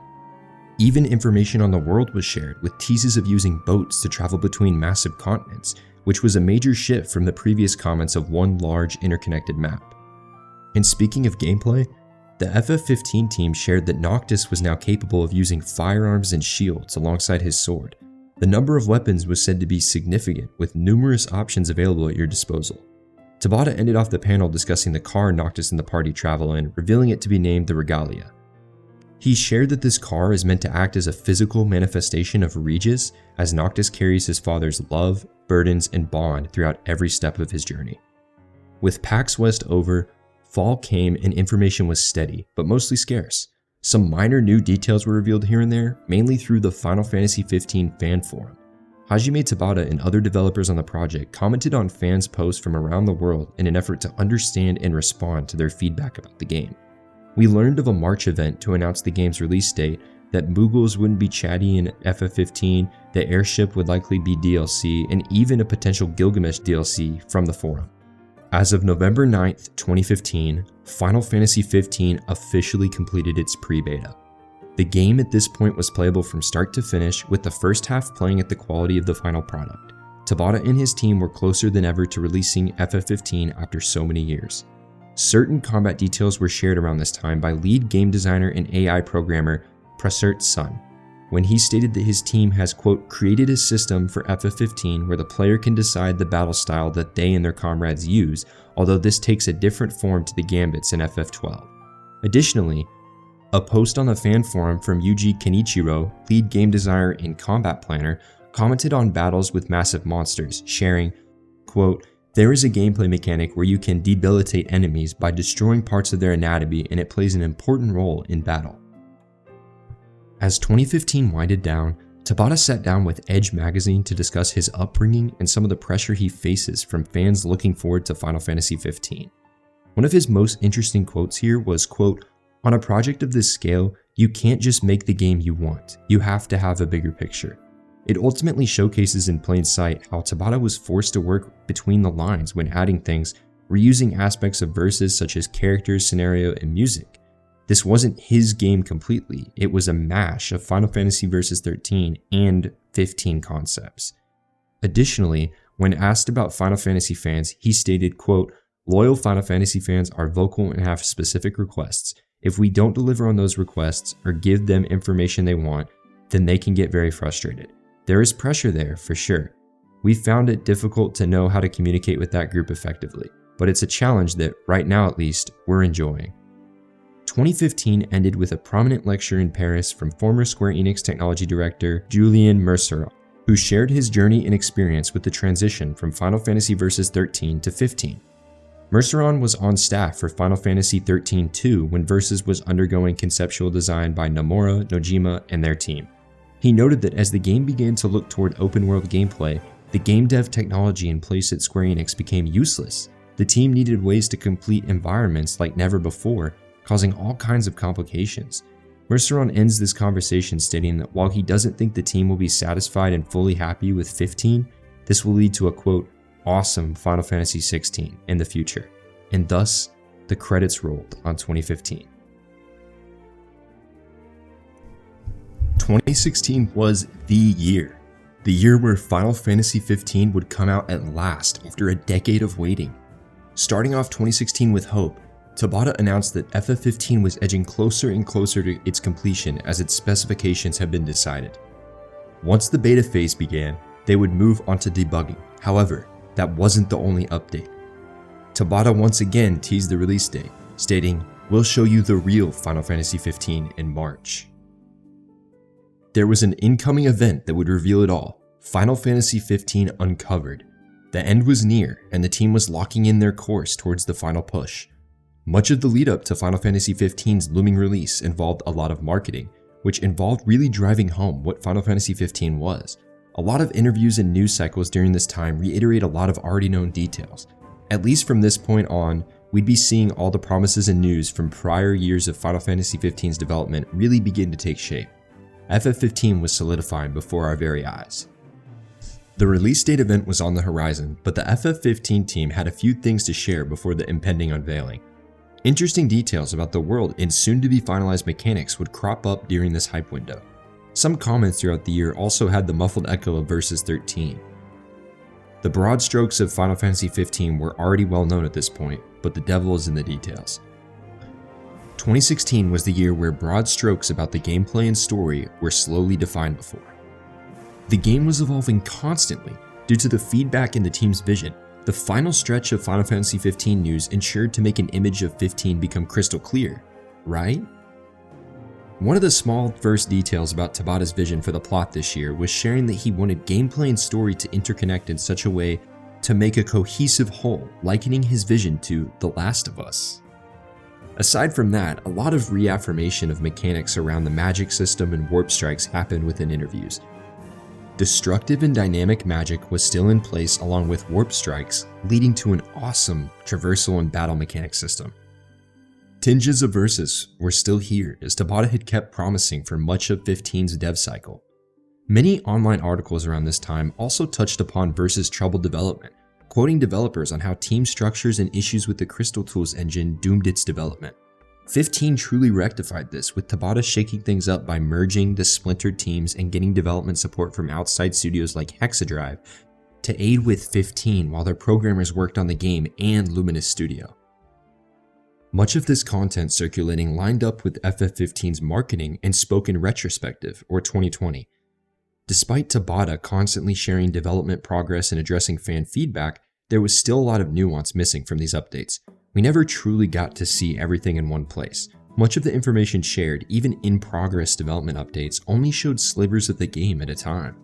It's possible to connect the dots and draw connections to Versus, but the parts of FF15 shown didn't always create a full picture.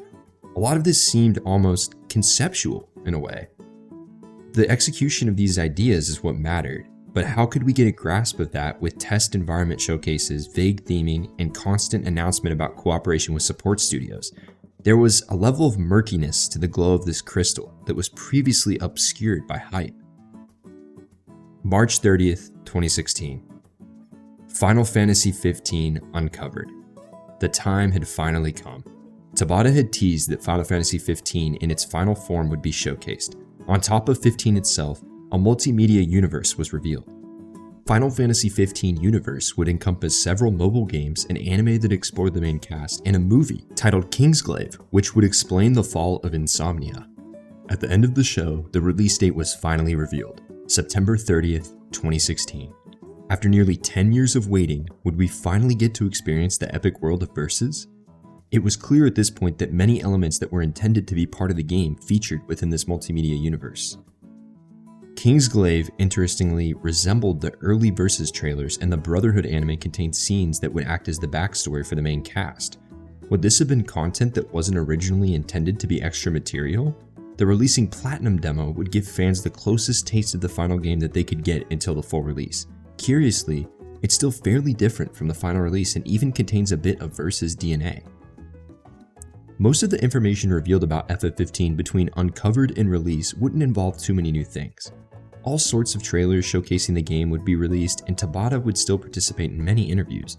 He would even go on to show concern for the state Final Fantasy was in due to its series' mixed reception during 7th gen and the unfortunate circumstances that led to that. Tabata also notes that FF7 is the most impactful Final Fantasy, feeling that the series has never reached that high since. When talking about this, he made sure to let people know, quote, "Don't count us out just yet, we're just getting started." Final Fantasy XV's release date had been decided upon in 2013 so that the team had a clear date in mind and could properly rein in a focused vision. Tabata understands certain fans being frustrated at the changes from 15 to Versus, but he defends his team by saying that things had to be changed to make any of this possible within 3 years. Versus was never finished, and picking up the pieces was a difficult process that resulted in many changes, especially due to the fact that Tabata specifically mentions that everything had to fit in one game. This restructuring and alteration phase is what ultimately birthed the Final Fantasy XV universe multimedia effort. June came with some interesting news about Final Fantasy XV's development. A controllable airship was working. The team once again worked with the Just Cause developers at Avalanche to get this working properly within the game. Other small details within 15 were also being finalized, such as the UI getting a final update. Tabata also mentions how tough optimization has been, stating that he doesn't want to have to cut things back to make it all work. The importance of fan feedback is once again reiterated, as Tabata believes it was integral to improving the game. Ironically, Final Fantasy XV couldn't catch a break, much like its predecessor, Versus 13. The game got slapped with a 2-month delay, due in part to the optimization effort. The team was struggling getting the game to meet its performance metric on consoles, so Tabata requested a slight delay. It was granted, quote, almost immediately. Tabata, in one interview, would state that, quote, all of this was to ensure that it met global standards of quality and so that the team could make necessary adjustments to the game. Initially, we were planning to fix these issues in a day one patch, but after looking back at the contents, we realized that we were working on many things that should have been on the disc, so we decided to put them on the disc properly. Tabata also feels that they should have truly laid the groundwork that would allow them to make more great games in the future. Quote, I was thinking about how much more we could do with this game, with future games. One interview in particular from Tabata mentions Type Next and Final Fantasy XV's waning Fabula Nova Crystalis connection. Tabata once again reiterates that changes were necessary. Quote, the idea was to have a series within which to release titles. However, the planned pace could not be maintained, and so the decision was made to make Final Fantasy XV a completely new game. It was a complicated matter, but a decision had to be made. Is Tabata trying to let Versus diehards down easy or rein in expectations? In a following interview with Eurogamer, Tabata would allude to the business side of things relating to the development and eventual delay. Tabata himself also grapples with the attachment that fans formed with Versus. Just a month before release, Square Enix revealed the Final Fantasy XV Omen trailer, a CGI movie created by Digic Pictures. This trailer showcased almost an alternate universe for Final Fantasy XV. Noctis is seen traveling around the world alone, forced to fend for himself and fight against people in the world. The trailer showcases him riding solo in the Regalia, dodging missiles from airships above.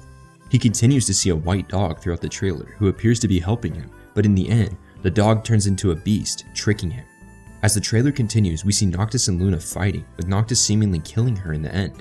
As Regis talks to the malicious voice from the crystal at the end of the trailer, it's hard not to feel like this version of Final Fantasy XV is some sort of dream world where things might go wrong. This trailer is a fan favorite for a reason, with beautiful visuals and an incredible soundtrack that are still impressive to this day. At last, release was upon us, as by the end of November, Final Fantasy XV would be set upon the world. The lead up to it did have some snags though. The Japan-only Judgment Disc demo was rife with bugs, even eliciting a Japanese Twitter tag that showcased the issues publicly. The team ensured that the delay was to squash as many of these issues as possible for the full game. Final Fantasy XV would still receive a sizable day one patch to add and fix these things, even though they took the extra time to get as much of the content on the disc as possible. Then, the unthinkable happened. Early copies had made their way into the hands of people throughout certain regions. Tabata asked fans not to share spoilers, to no avail. Details about Final Fantasy XV would flood the internet in the remaining week before launch. This would cause a bit of a stir within the hardcore communities online. Over 1 decade later, the project that was Final Fantasy Versus 13 released as Final Fantasy XV on November 29, 2016. 15 sold through over 5 million copies in 2 days across both PS4 and Xbox, achieving success that was needed for the project. Over 65% of the in-stock physical copies in Japan sold out in this time frame. Tabata and his team did the impossible, and their course correction had led to a successful entry in the mainline Final Fantasy series. But in all honesty, this was well within the realm for mainline Final Fantasy sales numbers. Another thing that also became starkly clear, Final Fantasy XV was not Versus. The tone, the scale, and purpose were all different, much like Tabata said. This wouldn't change many fans' opinions on the matter though. The official release of Final Fantasy XV also marked the beginning of the post-launch support era, where FF15 would sever its ties to Versus almost entirely with ensuing content updates. Tabata and the Final Fantasy XV team debuted the post-release roadmap in December, sharing short, mid, and long-term goals. While the short-term and mid-term goals mostly focused on improving the experience, the long-term goals involved allowing important characters to be playable alongside Noctis. This includes the other 3 party members and Luna Freya, though the developers were not sure if making her playable was possible at this time. In an interview with Polygon, Tabata shared that his goal was to make Final Fantasy XV, quote, be something that users can enjoy for years to come, something they can continue to enjoy even after completing the main storyline. This approach stemmed from a new Square Enix business strategy to elongate the life of single-player titles. Offering DLC allows players a reason to spend even more time within single-player games, and FF15 was the first platform to test this. Many free updates, including the Moogle Chocobo Carnival and Assassin's Festival, were released for players to enjoy. This, of course, was alongside paid DLC for the game. Square released 4 major DLC waves in 2017. Episode Gladiolus, Episode Prompto, Comrades, the multiplayer expansion, and Episode Ignis. Each of the episodes focused on one party member and is told from the eyes of each member, while Comrades allowed players to create their own custom avatar and bring the light back to Lucis with friends. An entire game, A King's Tale Final Fantasy XV, also released for free after formerly being a pre-order exclusive. This was a beat-em-up game focused on a bedtime story that King Regis told Noctis at one point. While the content that Tabata and his team released was significant and mostly well received, 2018 brought numerous shakeups to the title. In March 2018, Luminous Productions was formed. Led by Hajime Tabata, this studio was comprised of mostly former Final Fantasy XV developers who were now working on a brand new IP. While fans at first were concerned about what this meant for Final Fantasy XV, worries were put aside when the second wave of Final Fantasy XV DLC, The Dawn of Future, was announced. This pack was said to include Episode Arden, Episode Arania, Episode Lunafreya, and Episode Noctis. Everything was looking great until November. In November 2018, reports began to break that Square Enix revealed Luminous Productions was writing off a loss of $33 million. That was followed just days later by Hajime Tabata announcing he was leaving Square Enix, with the upcoming Final Fantasy XV DLC all but cancelled outside of Episode Arden. 2019 officially marked the end of Final Fantasy XV content. An anime prologue short for Episode Arden released in February, followed by the last bit of DLC, Episode Arden, in March. Final Fantasy XV content was officially over. Final Fantasy XV content was officially over, and the game that once looked as if it would never come out was finally laid to rest. While the content for the game was over, we would continue to get stories and more information regarding its development in the years that followed. In 2020, we got one of the most interesting pieces of information regarding the development of 15 from a source no one expected: Noctis' Japanese voice actor Tatsuhisa Suzuki from Twitter.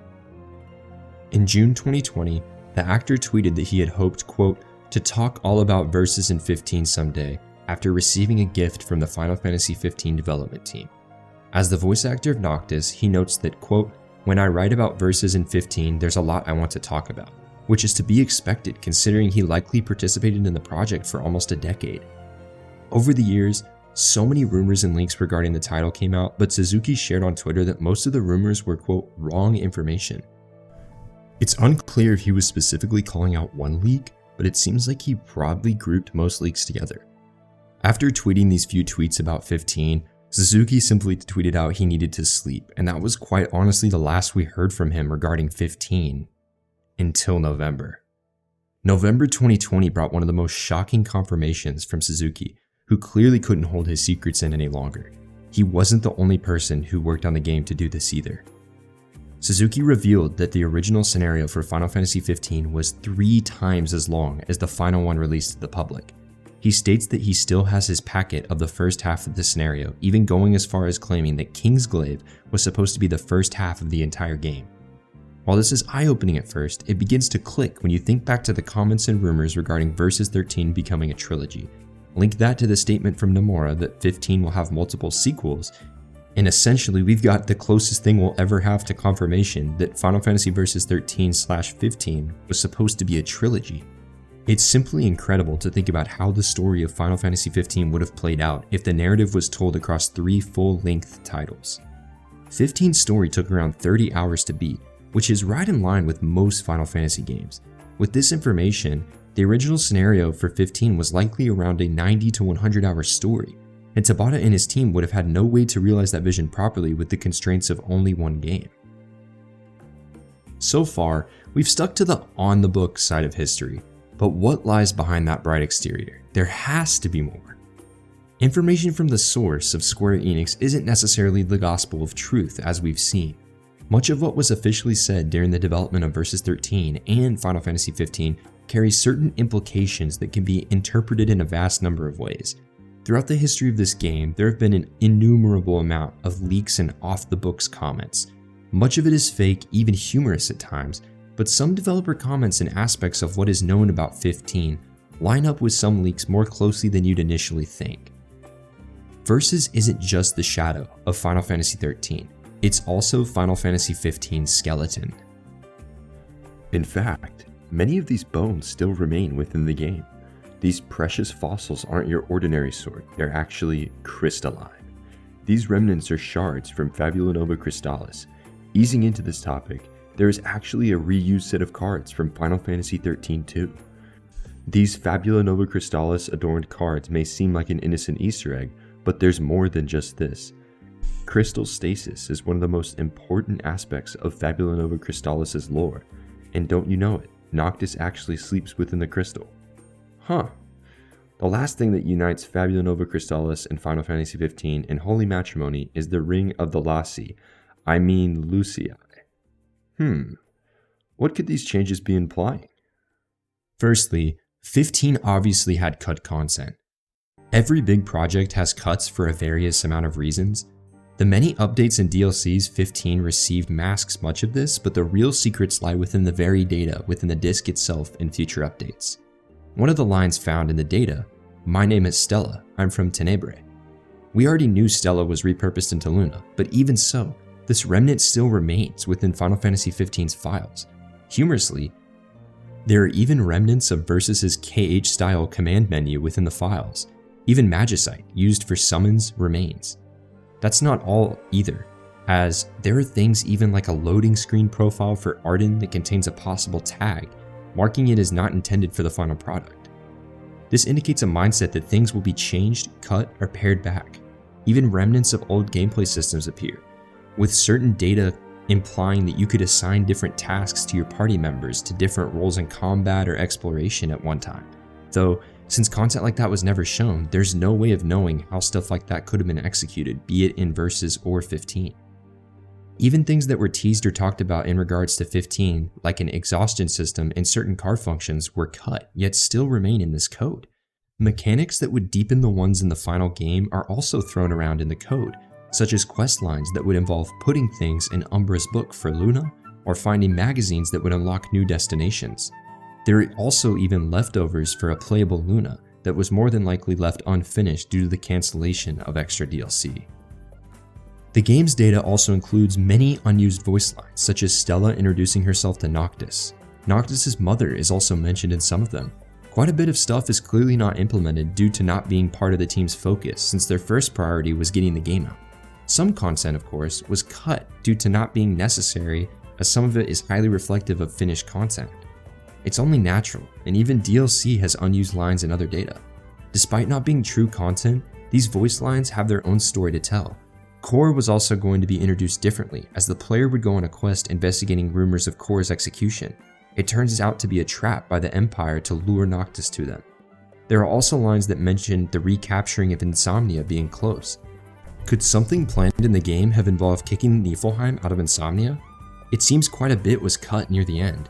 There are snippet scenes involving Noctis and his destiny, and there's even some stuff with Arden where he speaks in more detail during the finale. Both of these have interesting details. It's challenging to truly grasp some of the lines regarding Noctis and Umbra found in Chapter 14's data. Apparently, Umbra is showing Noctis scenes of the past of Luna while he grapples with his own destiny. Some of the striking things about these lines in particular involve the lines, "Will I become a god? Will I become a king? Will I live as a human? Is this a scene from the past? Is that Umbra I saw? Will I die when this is over?" And "My path in life. I choose to end all of this." This alone can imply many things. Could Noctis's fate and the cut lines about becoming a god, king, or human originate from verses? 15 clearly reimagines a lot of the old concepts, so it's possible. It's also interesting to note that in the final game, Umbra can take Noctis to the past after the time skip as a way for the player to get back to the open world. Could flashbacks and such have been something Umbra would have done? Possibly more? Even in a cutscene, Umbra has a different title than the other messengers of the gods, Divine Shadow. This could have just been a term change, but what if it was something unique to Umbra? Arden's cut lines from the finale, however, stir fewer questions and actually provide some neat context. Quote, "That stone treated me like a messenger. It repelled me if I touched it. Black is an important color, isn't it? Everyone is dressed in black. But the crystal was originally blue, and when I touched it, it turned black." It's unclear why this detail was omitted rather than edited, as it lines up fairly well with Versus concepts and 15, especially with the lore that could have been expanded upon in episode Arden. There's a ton of stuff that can be derived from cut content. Unfortunately, so much of it is left unfinished and not clear. Things like the voice lines are just jumbled together, including the previously mentioned character names. So beyond being able to figure out where things roughly take place or approximately who is speaking, it's truly hard to decipher it fully. Not to mention, Final Fantasy XV has tons of areas outside of what's accessible by normal means. The entire Niflheim Empire and its country are in the game. Even areas in the game that we get a taste of, like Insomnia, have significant portions of them cut from the main game. It's also impossible to know what content could have been in these out-of-bounds areas. By nature, this is all unfinished content that wasn't present in the game. However, there are clues that can spark throughout. These clues tell a story.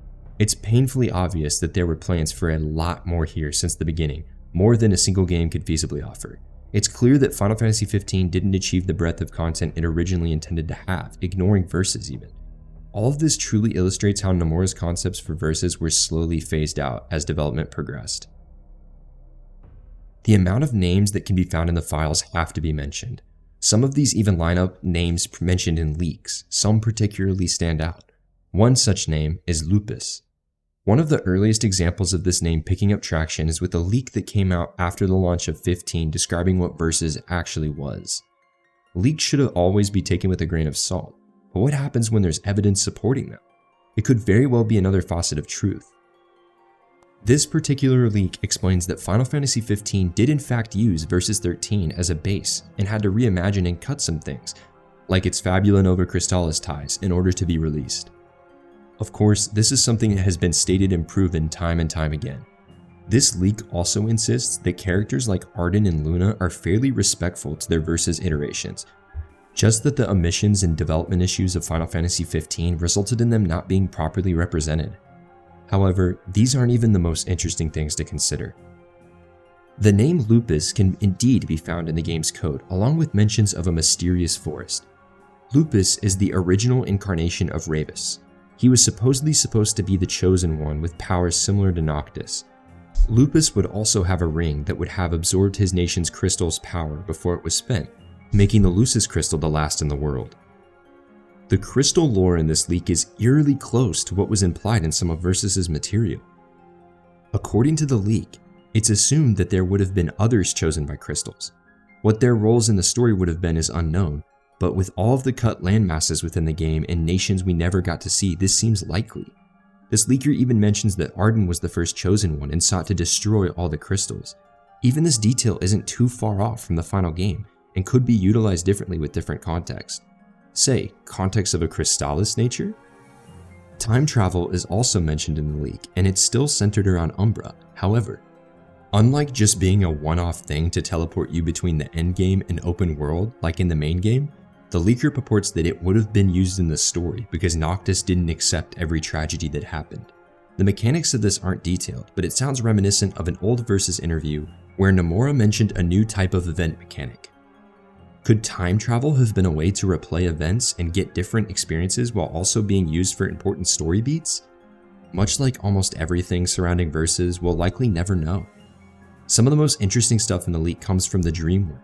This is where Noctis would commune with the dead, like Regis and Luna. This would lead to an obscured sense of reality. Is any of this for real? Was the vibe that scenes like this were intended to elicit? Noctis in Final Fantasy XV even sees Luna in a CGI dream sequence after her death. This leak can't be real. Or can it? Another interesting leak from June 2016, before the release of 15, actually leaked a correct plot outline. Well, except for a small detail. Ardyn doesn't have a final boss monster form. It's possible that at this time it couldn't have been implemented, or that the leak meant Ardyn's demonized form was during the last segment. So much of this leak is right on the money too. Luna/Noctis flashbacks were cut, Insomnia is only semi-explorable as a final dungeon, every summon was listed, Gentiana was revealed as Shiva, the emptiness of the map was mentioned with the cut landmasses, changes made during Tabata's transition, and even issues in regards to optimization. A few things can't really be confirmed though, such as the console porting effort, because details aren't publicly known. Despite this, it is interesting how Square Enix licensed the Umbra API in March of 16 to help the game's performance. One interesting tidbit is that this leak claims that Timeskip Noctis wasn't modeled yet, and that when playing the section in the current game you'd play as normal Noctis. This is strange because the Final Fantasy XV Afrojack trailer launched around the time this leak did, and it shows Timeskip Noctis in his Rowan suit. The interesting thing about this is that Noctis wears his regal raiment suit during that part of the game. The Rowan suit that Noctis has had since the 2011 Versus 13 trailer is actually underneath the adornments. Noctis doesn't wear the suit by itself until the final fight, making the cutscenes in that trailer inaccurate to the final game. Just how true is any of this? Many people involved with Versus would go to share snippets of what it was to be. We previously mentioned that Noctis' voice actor revealed a lot of things, but Roberto Ferrari, one of the character designers for Versus in 2010, went on to share some interesting tidbits. Some even connect to the leaks and cut content. In a 2016 Facebook post, Ferrari would provide some insight into characters and how they were changed in Final Fantasy XV. Arania wasn't changed, but he disdains that his drafts for Biggs and Wedge weren't used due to their reduced roles. As for Gentiana, her design is altered, but it captures the same spirit as his original designs. Ardyn was designed by Ferrari in 2010, before even Kingsglaive was in the works, he notes. Interestingly, Umbra had a human form as one of Noctis' guards before this concept was altered into Kingsglaive. Umbra sure seemed to be important. After all these scraps of behind-the-scenes info, Ferrari said this, quote, "I wasn't part of the 2010 group from 13 that would have scratched their bellies, and then turned into the 15. I came in May 2010. I know I was called in when a female designer resigned since she wasn't able to get any kind of approval from the art director. Then from 2010 till the end of 2011, I worked on the designs I got assigned with without any big issues. That's why when the team got resized from 200 workers to around 20 in 2012, right before the arrival of Tabata and the Type 0 team, I was still there and worked with the newcomers till 2013. Then I left because I followed Mr. Nomura. I had no story plan for Gentiana, but I can confirm you that the writers changed the script I received in 2011. This anecdote perfectly encapsulates everything stated about the team shifts and Versus concept revisions. Ferrari couldn't be jaded in making things up, right? I mean, after all, he's still working hand in hand with Square Enix with the Final Fantasy VII Remake project. The on and off the record information we have at our disposal illustrates one thing. Versus' issues ran deep, and the company's decisions ultimately led to this grand and ambitious project getting rebranded, scaled down, and altered. Looking back on Final Fantasy XV, many fans dislike Hajime Tabata because the game ended up not living to the expectations of fans who waited over a decade. And truthfully, it's hard not to feel that the narrative behind that is unjustified. He inherited what was one of the most anticipated Square Enix titles of all time and turned it into something different. Final Fantasy XV is not Final Fantasy Versus 13, and it never was going to be. even when Nomura was still on the project, which we know he left before the E3 trailer, but even then, the game would not have been the same as Versus 13. Nomura's vision was ultimately so grand that it could not be realized by anyone other than him. Tabata clearly had his own vision of the project, and when he became director, he was forced to work quickly under the extreme deadlines to meet expectations of Square Enix. From the reveal of Final Fantasy XV, Tabata had 3 years of development time to complete a game that was essentially 20% of the skeleton of Versus 13, as he revealed back in 2015. Regardless of what you think about the man, he clearly cared so much about fan feedback and what they thought of his game. He loved the Final Fantasy series. I think back to his Active Time Report live streams where he directly answered fan questions, or how he would use Google Translate to read comments written in foreign language and meet with employees at Square just to verify if the translation was correct. Heck, Tabata even participated in online forums to respond to fans' comments from overseas directly. He had an account. That's not the sign of a failed director. That's the sign of a director who did everything in his power to make sure this project succeeded with the resources that he had. At the end of the day, it's easy to argue that Tabata's desire to please everyone was overambitious, resulting in a lot of shortcomings and half-baked concepts found in 15, largely due to time constraints. It forced dozens of uncompleted ideas to be thrown into the game, with many lingering as either unrealized or even deleted entirely and just simply left in the files. Between Tetsuya Nomura, Hajime Tabata, and other key staff, there was no big bad when it came to the Final Fantasy XV project.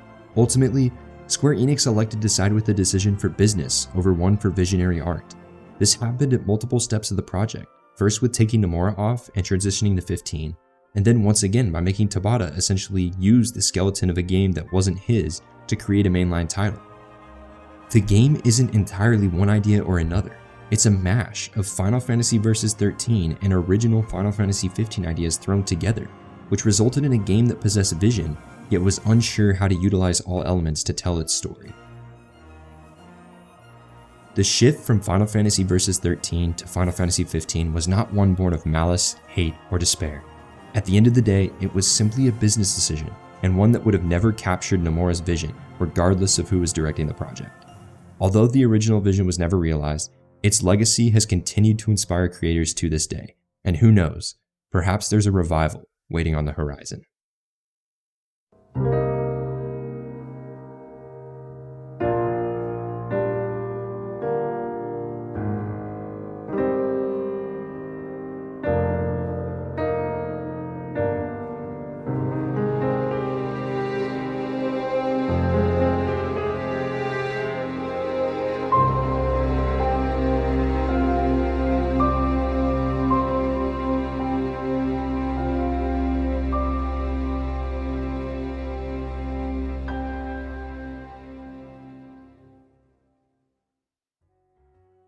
When considering Final Fantasy as a whole, there are tens of thousands of creators that have been directly inspired by one entry or another. Despite not ever coming to fruition, Versus 13 is no different, with many titles even today attempting to realize the vision of the project.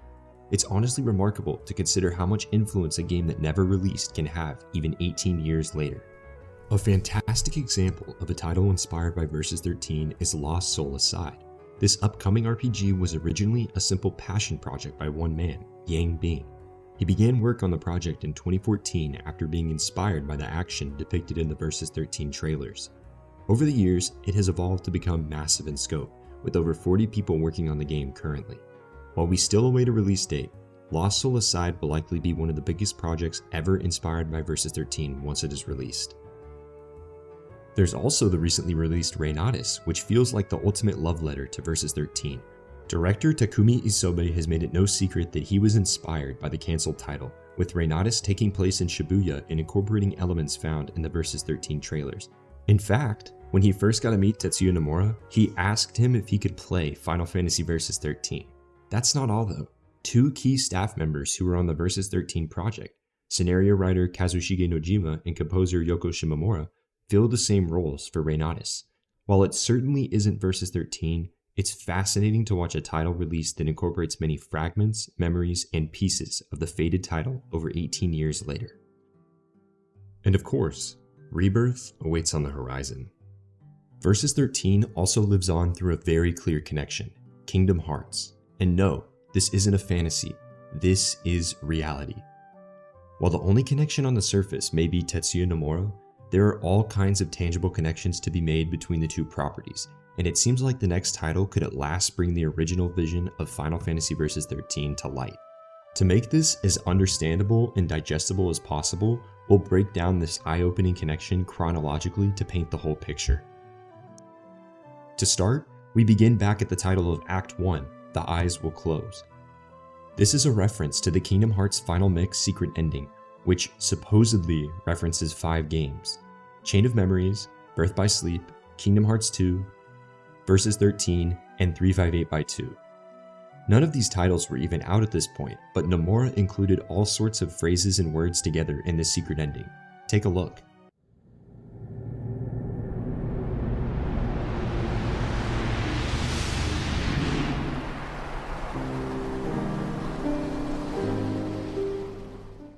To be truthful, it's likely that none of these phrases were directly correlated at the time, despite what many in the community might claim.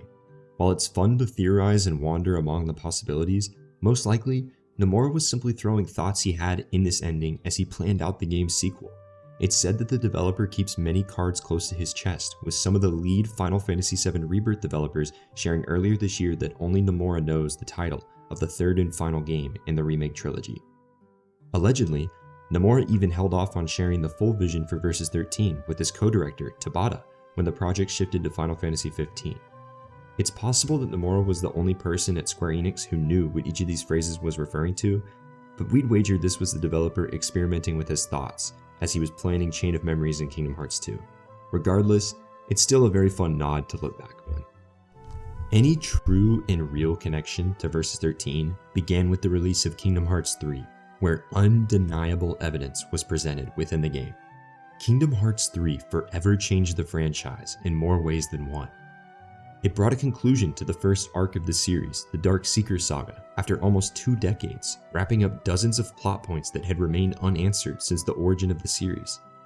While many expected this to be the case, no one expected Kingdom Hearts 3 to feature the ties to Versus 13 that it offered. So much so, that the next Kingdom Hearts game will undoubtedly explore what could have been through a character who is Noctis in all but appearance and name. To dive into this mystery, our journey will start at Toy Box, one of the featured worlds in Kingdom Hearts 3. Upon launching into this world for the very first time, a gorgeous, action-packed cutscene plays, featuring unknown characters battling robots in a city that looks eerily similar to Shibuya. As the characters race towards a girl wearing a star-shaped necklace, countless fighting robots stand in their way. At the end of the trailer, the main character leaps forward to reach out to the girl, where he is met with a massive towering robot standing in front of him alongside the other 2 main cast members. The screen cuts to the title of the video, Verum Rex.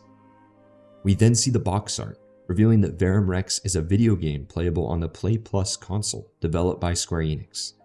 While this trailer might seem like it's not a big deal at first and just a simple nod to the Toy Box world, it sets up everything for the future of the Kingdom Hearts franchise. Once Sora, Donald, and Goofy enter the world, the 3 meet the cast of Toy Story. While talking, Rex and Ham recognize Sora, referring to him as Yozora. He tells Woody they are the #1 heroes in the country.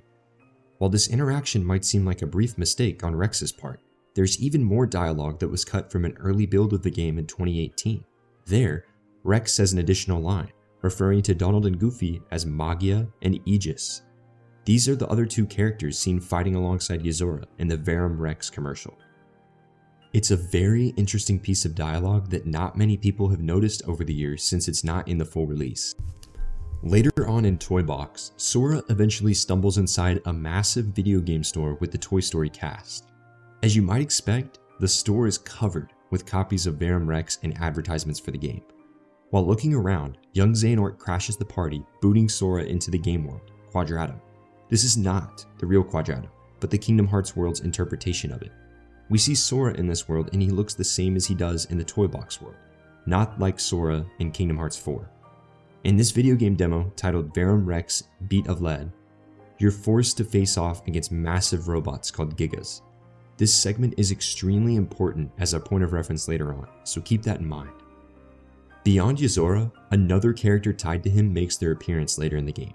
When Sora collects himself in the final world, he speaks to the Nameless Star, who tells him her name was stolen by someone who took everything about her away. She recalls her time spent waiting on a certain someone to come find and save her, but that person has had his heart replaced, thus forgetting her. When Sora tells the girl he'll help her find the one she lost, she whispers his name to Sora, though we as players don't hear it. Looking at this from a surface level, the connection to verses might not be obvious. However, upon further examination, the puzzle slowly starts to fit together. The girl is the one we saw Yozora attempting to save in the Verum Rex trailer. Yozora is the one she's waiting on, but most importantly, this Nameless Star has had her name and appearance taken away by someone. It's a parallel to Stella, the girl from Versus 13, who had her name and appearance changed, morphing into Lunafreya, the final heroine we saw in Final Fantasy XV. One could even say this is Nomura's interpretation of the events, as he saw a character he wrote and created turned into something he did not believe she was. Even this character's design from the Verum Rex trailer highly resembles Stella, though now she is a brunette instead of a blonde. If you still don't believe me, the Nameless Star has the same voice actress as Stella in Japanese, Risa Shimizu. When asked just who the Nameless Star was, Nomura said in the Kingdom Hearts 3 Ultimania interview that he cannot reveal that, but he did share that once again Sora knows the name of the person this character is waiting on. Not much else regarding Verum Rex occurs for the rest of the main story in Kingdom Hearts 3, but the mark it made is clear. Upon looking at the back of the box art for Verum Rex, it's very telling of what this game is clearly referencing. This overview of the title is quite eye-opening. That's the story of the King of Truth, Reclaim Your Heart. After a long fight, weapons have brought great benefits for humanity, but the karma that sleeps in humans will accelerate further. In the light of the warhead in the night sky, they choose to fight while feeling the pain of their hearts. A journey without a place to return. The world is to all humans to turn a page. What is eternal bond? Breaking this down, the King of Truth is clearly Yozora, who must reclaim his heart. We know this lines up with what the Nameless Star said, as the person she is waiting on had their heart replaced. This line has a much deeper tie though. If you look at the back of the box art for Final Fantasy XV, you'll see the game's key tagline, Reclaim Your Throne. This was used as a major marketing message around the game's launch, and there's even a trailer of the same name that launched in late 2016. The rest of the overview references a journey without a place to return, which could reference Yozora's own personal journey, or even simply Quadratum. Some fans have even interpreted this message through the lens of Nomura, watching Final Fantasy Versus 13 become Final Fantasy 15. With Yozora as the King of Truth, some believe this is Tetsuya Nomura's way of saying the true story of Versus 13 can finally come to light through Kingdom Hearts. Overall, we'll likely not have a clear picture of the game's true meaning until the next Kingdom Hearts title, but the connection is evident. Alas, the Versus 13 links in Kingdom Hearts 3 come to a close with the game's secret ending. Riku continues to have a dream. Sora and himself become separated in a massive city with a big 104 building resembling Shibuya. Riku wanders near the Tokyo government building, located in Shinjuku, and then, out of nowhere, a familiar piano chord plays. One any fan of Final Fantasy Versus 13 or Final Fantasy 15 would instantly recognize. A song sounding extremely similar to Somnus, the theme behind those games begins to crescendo as we pan to the top of a building. There, a man who we recognize as Yozora stares at them from above, perched atop the city's skyline. He's not just on any building though. This is the same building where Noctis stayed in Insomnia in Final Fantasy Versus 13, and also the same building that the crystal was kept in. This city, which resembles Tokyo, is eerily similar to the location that Versus 13 was supposed to take place in. In the world of Kingdom Hearts, Shibuya in this mystical world are simply referred to as Quadratum. The secret ending is titled Yozora in the game files. Later in 2019, Yoko Shimomura and Tetsuya Nomura both commented on the secret ending music in an interview, with Shimomura stating, quote, "For the secret, I aim for it to be last minute for a variety of reasons." Nomura shared that when he first heard it, he was like, oh, but then listened again carefully and began to get it. He noted that there was a lot of talk online about it recently. It sure is interesting that those first few notes line up exactly with Somnus. It's eerie almost. While these bits and pieces certainly hinted at a strong connection between Verum Rex and Versus 13, it wouldn't be until Kingdom Hearts 3 Remind, the game's DLC, where a direct, undisputable reference was made. Kingdom Hearts 3 Remind released in early 2020, and it took place just after the end of the game and in between the bits of the final battle. Things are limited to Kingdom Hearts until the secret boss, which is extremely important to this Versus 13 connection, making it reality. After the events of Kingdom Hearts 3 Remind, Sora awakens in the final world, which is filled with a dark sky and stars. This is a stark contrast to the base game, where we only see it with an endless sky of blue filled with clouds. Sora begins shouting for anyone, desperately looking to see if anyone happens to be in the final world with him. Then, out of nowhere, a mysterious voice shouts, "Hey," and we see a figure slowly approach Sora. That figure is then revealed to be Yozora, the main character of Verum Rex. Sora recognizes him as such and calls him by his name, and Yozora is immediately taken aback, asking Sora who he is and how he recognizes him. This is where things get especially interesting. After Sora introduces himself, Yozora acts surprised and tells Sora he's heard of him.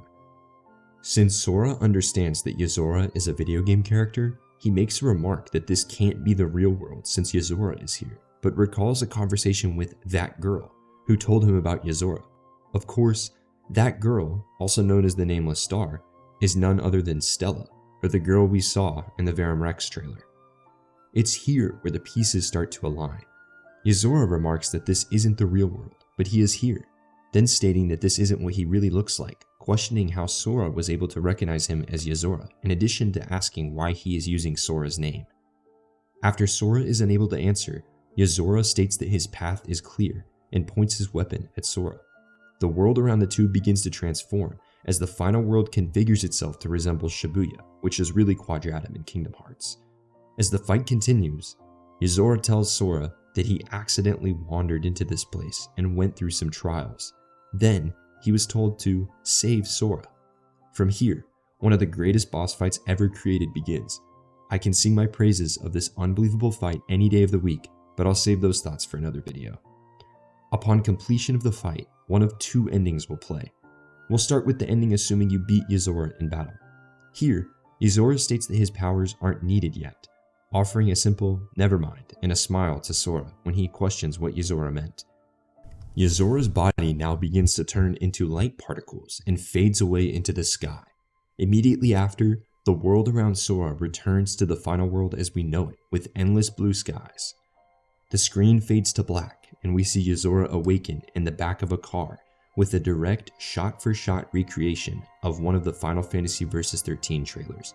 The driver, whose voice and appearance resemble Luxord of Organization 13, refers to Yozora as Commander, asking him if he finds the city around him impressive. As the cutscene begins to end, we see a close-up of Yozora's red and blue eyes as he and Sora speak one of the most famous lines in the entire Kingdom Hearts series. As for the second ending, you will only see this ending if you fail to beat Yozora, which who doesn't, honestly. Here, we see Yozora crystallize Sora's body, stating, "I will save you." This time, Yozora is the one that returns to the final world, and we immediately dive into him waking up in the car once again. This time, he and Sora trade lines while still repeating the famous quote. It's important to note that the series tagline, "An Oath to Return," which signifies a future entry, does not appear in this ending cutscene. It does, however, appear at the first ending. So, what does this all mean? For starters, it's clear that Yozora has some sort of connection to Noctis, and I'm not talking about the Noctis from Final Fantasy 15. No, Yozora is the same as Noctis from Final Fantasy Versus 13. That connection can be made clear when understanding what both Noctis and Yozora mean in English. In Latin, Noctis Caelum translates to night sky. Knowing what we know about Noctis and his personality from Versus 13, it's a fitting name that directly reflects the character. Yozora is a Japanese name, and it translates to night sky as well. This is more than a coincidence. This is a masterfully crafted parallel.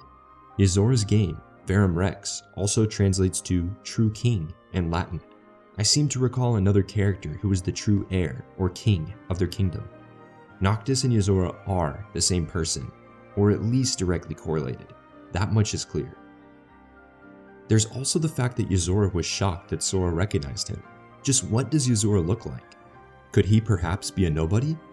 These are all questions that will likely be answered in the next Kingdom Hearts title, but it's hard not to discuss the possibilities.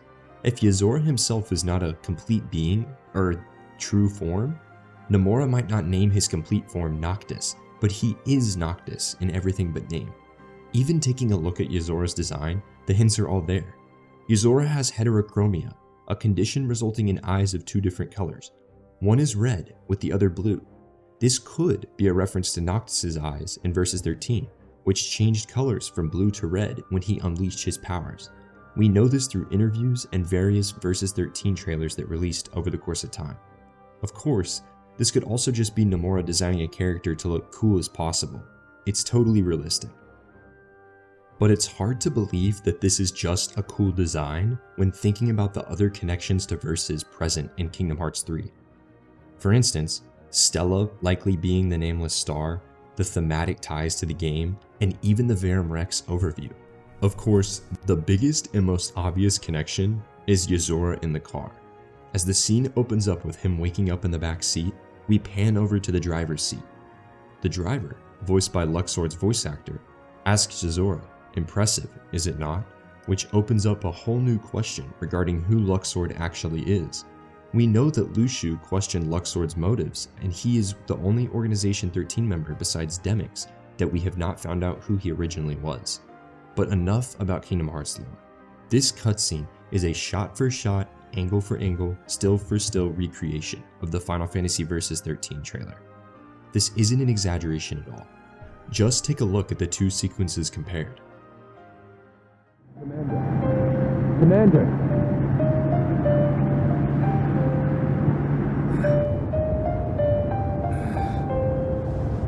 Impressive, is it not?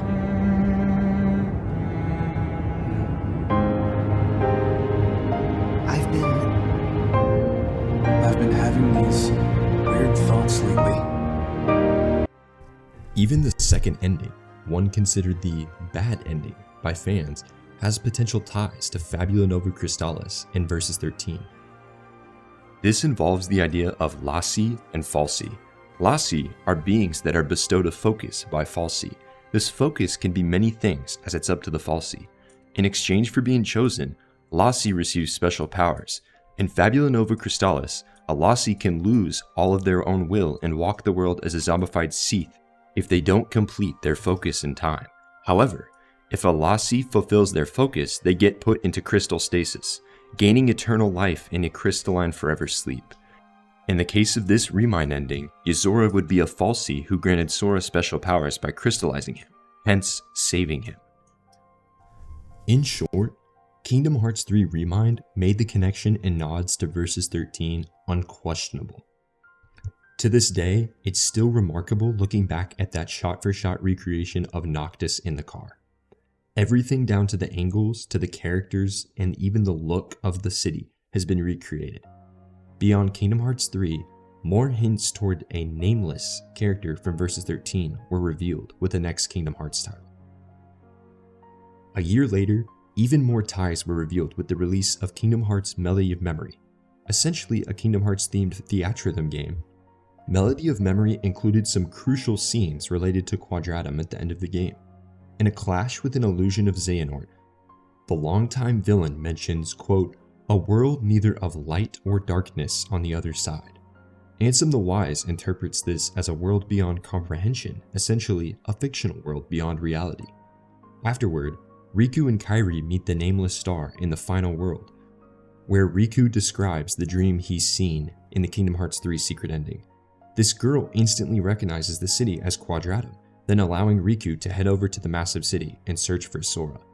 Even though the new narrative details were minimal, this reconfirmed the connection between the Nameless Star and Yozora. While her name and form were taken, the Nameless Star, Stella, was originally from Quadratum, and she is waiting on Yozora to save her. Fairy Godmother mentions that if Stella returns to her world, her heart will be stolen, which can be interpreted in numerous ways. Melody of Memory serves as the latest entry in the series, catching us up to the present. Its Versus 13 ties were nothing substantially new, but it was enough to further strengthen the discoveries made within Kingdom Hearts 3.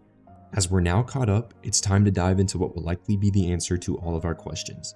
Kingdom Hearts 4. On April 10th, 2022, Square Enix revealed Kingdom Hearts 4. Sora is seen like never before, looking realistic like a modern Final Fantasy character. As the trailer continues, we see the city he finds himself in, Quadratum. In Kingdom Hearts 4, the answers behind Quadratum, Yozora, Verum Rex, and more are likely to be answered. As Sigurd narrates the trailer, it's clear that Sora will have the power to leave this world for another, but as he states, he should not expect to return to the one from which he came. Kingdom Hearts 4 will likely follow Riku tracking down Sora throughout Quadratum, as Sora wanders between the worlds searching for a way home. Yozora will clearly play a major role, though it might not be as big as you expect, yet. As part of the Kingdom Hearts 20th Anniversary fan Q&A, Tetsuya Nomura was asked about both Verum Rex and Kingdom Hearts 4. Nomura stated that he discussed this dilemma with Tatsushi Yasue, and the two determined it would be too difficult and challenging logistically to create two console games simultaneously. As a result, they had to choose one, deciding to pick Kingdom Hearts 4. Nomura said he was, quote, uncertain on whether to make Verum Rex or Kingdom Hearts 4, but eventually decided to prioritize Kingdom Hearts 4, citing a concern that the name Verum Rex would not connect to Sora. From this quote, it does indeed sound like Verum Rex is a separate project, right? We'll certainly get elements of the title in this release if the Kingdom Hearts 3 secret endings are anything to go off of, but a true Verum Rex game is likely down the line in a post-Kingdom Hearts 4 world. Surprisingly, Nomura has commented on the connection between Versus 13 and Verum Rex, stating, only I know the full story behind Versus 13 and Verum Rex. However, the two were completely different, and I think an unexpected development is occurring.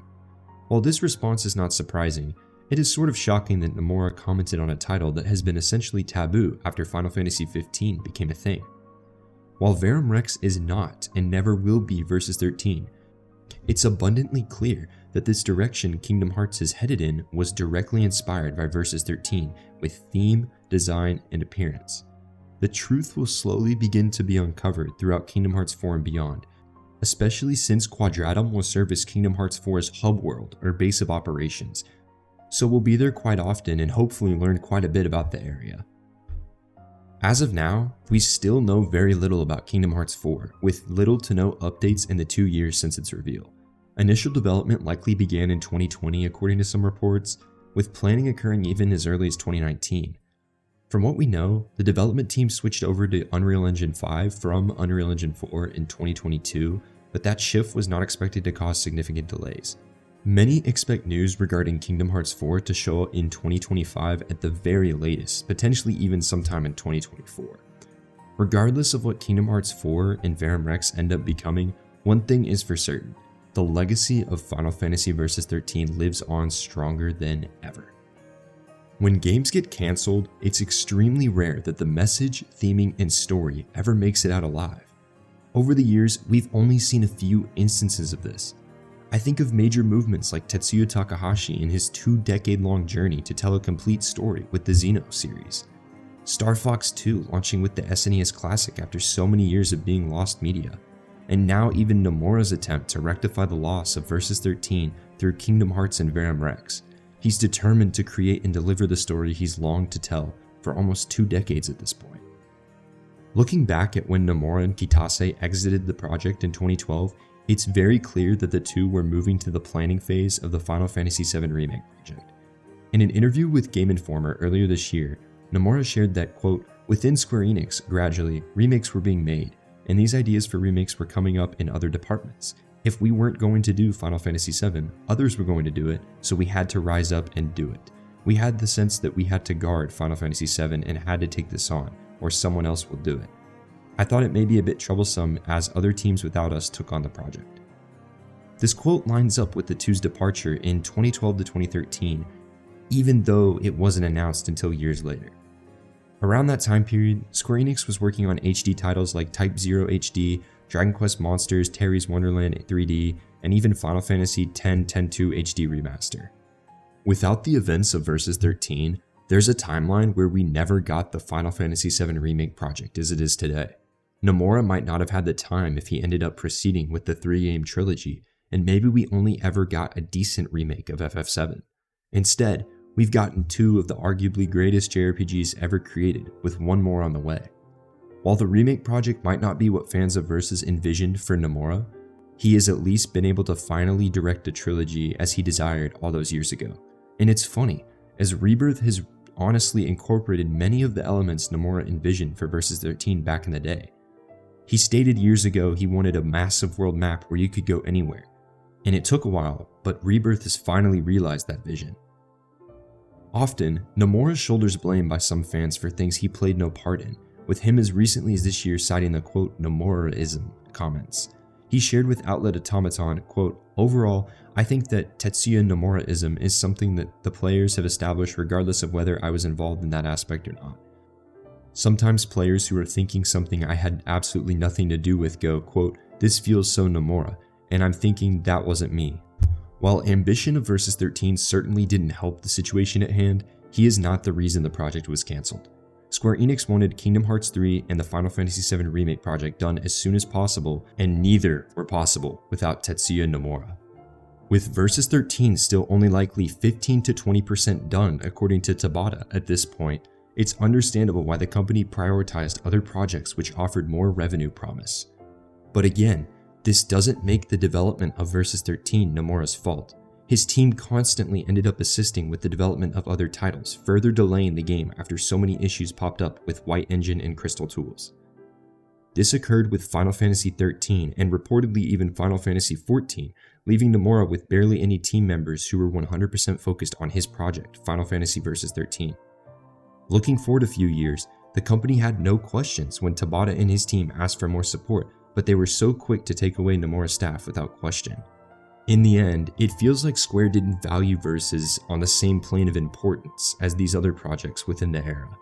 Of course, from the outside, Square made countless remarks about how important of a project Versus was for the company, but it doesn't seem that way when looking back at the leadership's decisions regarding the title.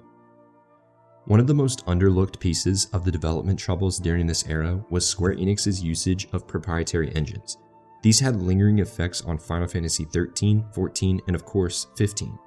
If Versus 13 and these titles taught Square Enix anything, it was that open source engines made for smoother and faster development as they had resources ready at hand.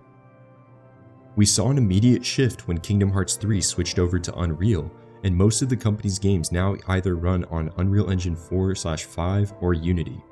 Despite learning plenty as a company through the development history of Versus 13, Square Enix still has areas of improvement, especially when it comes to platform-exclusive releases, but at least it seems that the company is attempting to remedy that as soon as possible. There are many unanswered questions surrounding Versus 13, both with its legacy and false realities. Each is fascinating to dream about even today. Much like Fabula Nova Crystalis, so much is left up to interpretation and we'll likely never know the truth behind certain aspects of the title. It's not like Tetsuya Nomura one day is going to come out with a massive interview. This is likely information we'll never hear about.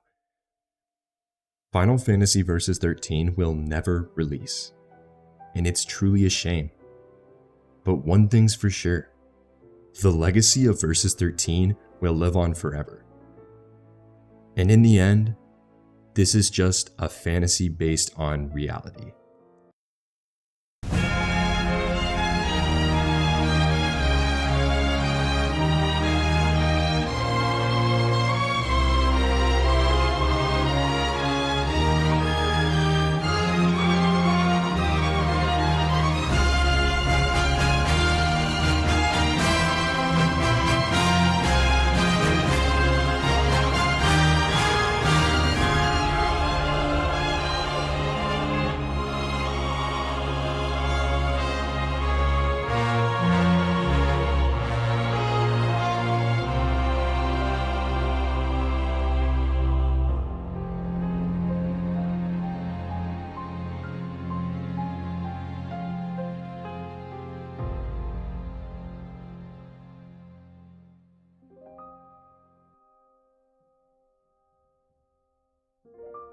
Final Fantasy Versus 13 is exactly what it promised to be, a fantasy based on reality. The game still lives on, in a way. A vocal following has yet to die after 18 years, and it likely never will. After all, it's not like Versus 13 is going to magically release tomorrow. As Hajime Tabata said, players got a glimpse of the game in 2006 and never let go of that vision. That was Versus 13, and anything else was not acceptable. Tabata could have made one of the greatest games ever, but it still likely would have fallen flat for those who longed for the story of Noctis and Stella. The entire Final Fantasy Versus 13 saga, from its inception to the end of FF15's life, essentially tell the tale of a slew of bad Square Enix decisions, stemming from proprietary engines, developers with too many projects, and more. The company has since learned its lesson and corrected course, with many projects now utilizing popular engines such as Unreal Engine, providing developers with all kinds of support tools. Additionally, Square has opted to hold game reveals much closer to release windows to stop the trend of 7-year stretches between announcement and release. The company simply learned from past mistakes with the Fabula Nova Crystalis and Versus 13 projects. With projects like Verum Rex and others, who knows? Maybe one day we'll finally get a clear picture of the truth behind Final Fantasy Versus 13. It's a mystery that will likely never be fully revealed, but it's a certainty that the game will continue to be a hot topic for years to come. Final Fantasy's lost entry will never truly be released, but its legacy will live on for generations through fans, creators, and discussions like the one we've had today. Maybe, just maybe, our prince may not sleep forever. Could he awaken? Changed? The world of Versus Epic still exists, unseen. Is any of this for real or not?